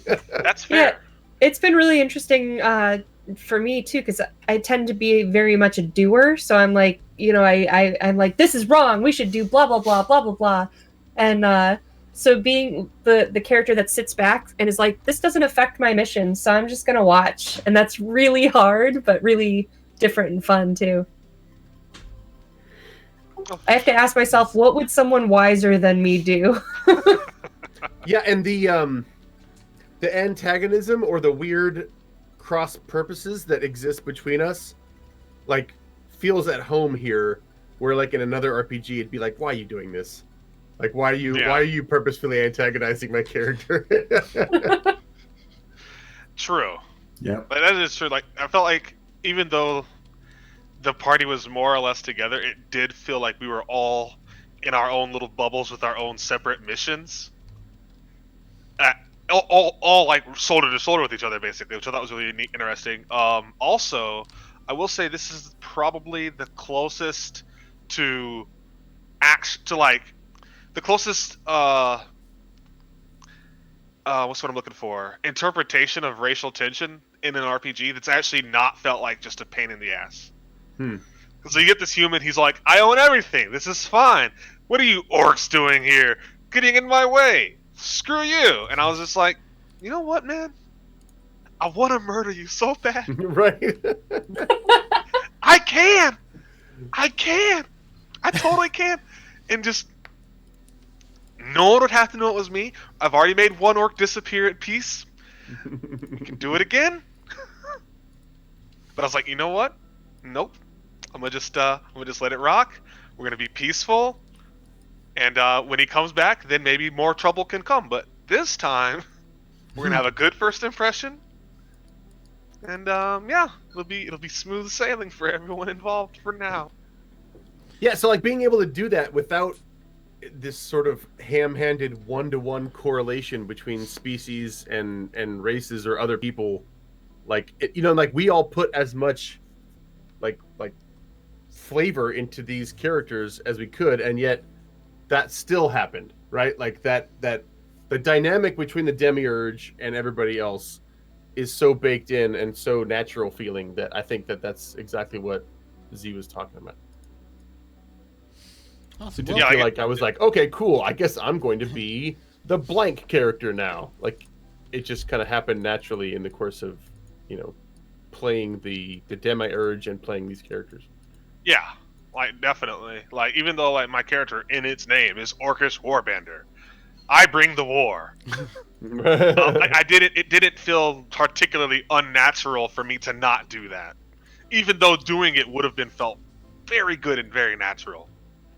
So that was really cool to just kind of play in a different with different motives in mind, even though you want to accomplish similar goals. Because I wanted the problem to go away. There's 10,000 ways that we could have done that. We could have let them die in the cave. We could have killed them ourselves. We could have injured them and said, "You're still alive. Enjoy your gift from us." There's a lot of things that we could have done, and the way we did it worked out, I think, for the best for the time being. I think knowing that regardless of what the outcome was, it was going to be ultimately at a net loss to us. I feel like out of all the scenarios, they were all going to end in more trouble for us at the end of the day. I agree. When I realized that the wizard was the one causing the problems, I'm like, oh, no matter what we do, we're going to piss someone off. Yep. Thanks, Cliff. You're welcome. Like if we kill them, there's a missing persons report. If we don't kill them, they're going to do their human thing. If we fight alongside them, they're going to do their human thing anyway. And it's just like, no, I'm not feeling this one. Yeah, I think like out of all the possibilities, the one that would have led the humans to be the most pleased with you would have been if you fought at their side and helped them capture the thing, which I don't think was happening. Yeah. No, I think at least half the party is invested in not fucking with nature to that degree. Yep. And Ruga's neutral on it. So it's just like, yeah, no. I'm neutral on nature, but definitely not neutral when it comes to the humans. Yeah, that's the thing. It's like, I hate humans more than I feel like nature's fine. I can't avoid nature. Nature's what it is. It just does natural things. Humans are a pain in my ass every day. We should have won the war, but whatever. And so it's just like, yeah, no, like if we had fought alongside it, I can't say that Ruga wouldn't have accidentally hit that wizard.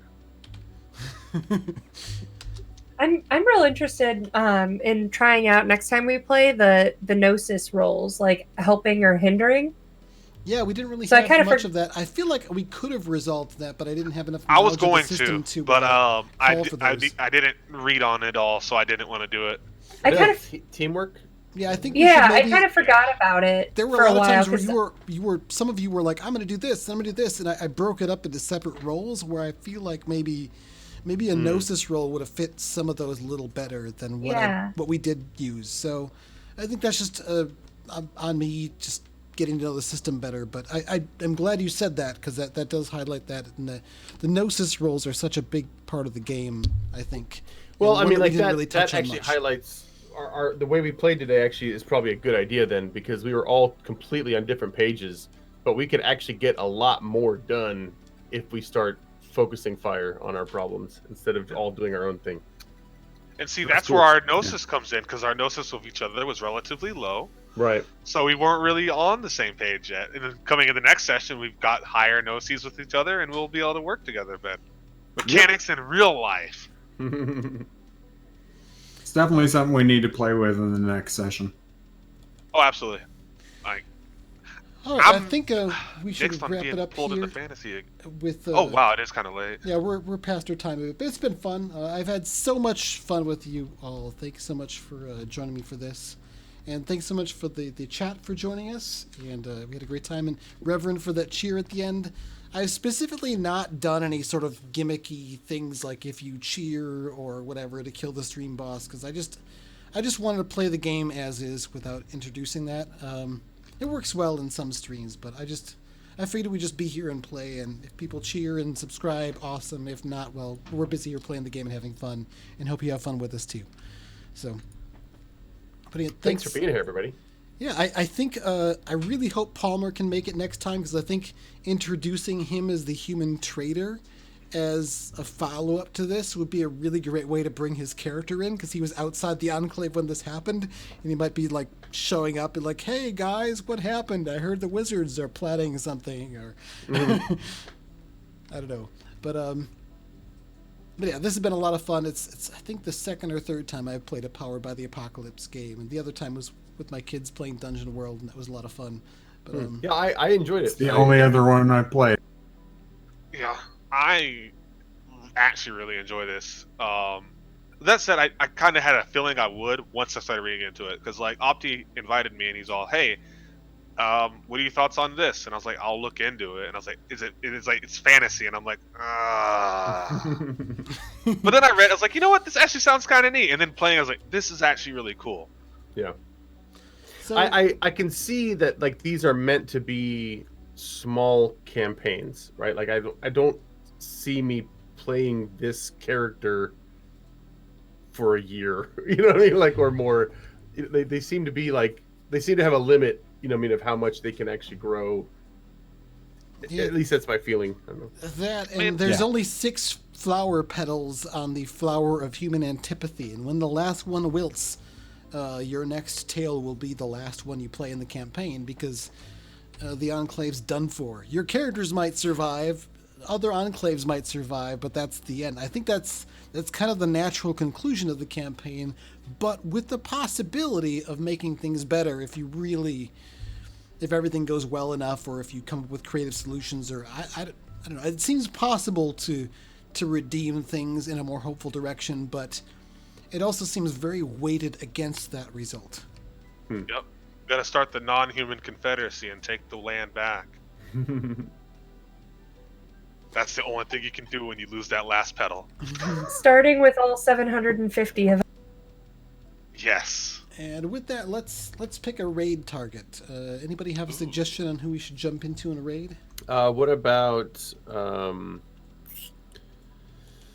what about James's channel? Are they still doing their thing over at Riot House? I don't see anything I don't on think Riot they're House right now. on anymore. They started a lot earlier, and their show isn't as long as this Yeah. one. That was my first thought. Any suggestions from the chat? Anyone you'd like us to go raid? Otherwise, I'm thinking we maybe hit up Zombie Orpheus. Do it. I'll give the chat a chance to jump in with something first, just in case they have a suggestion. How do you do that? If you're logged in as under the channel, you can type /raid space then the name of the channel. Hey, Ririton, I follow them on Twitter. I haven't actually met them in person or talked to them, so let's do that. So let's see if I can do this right.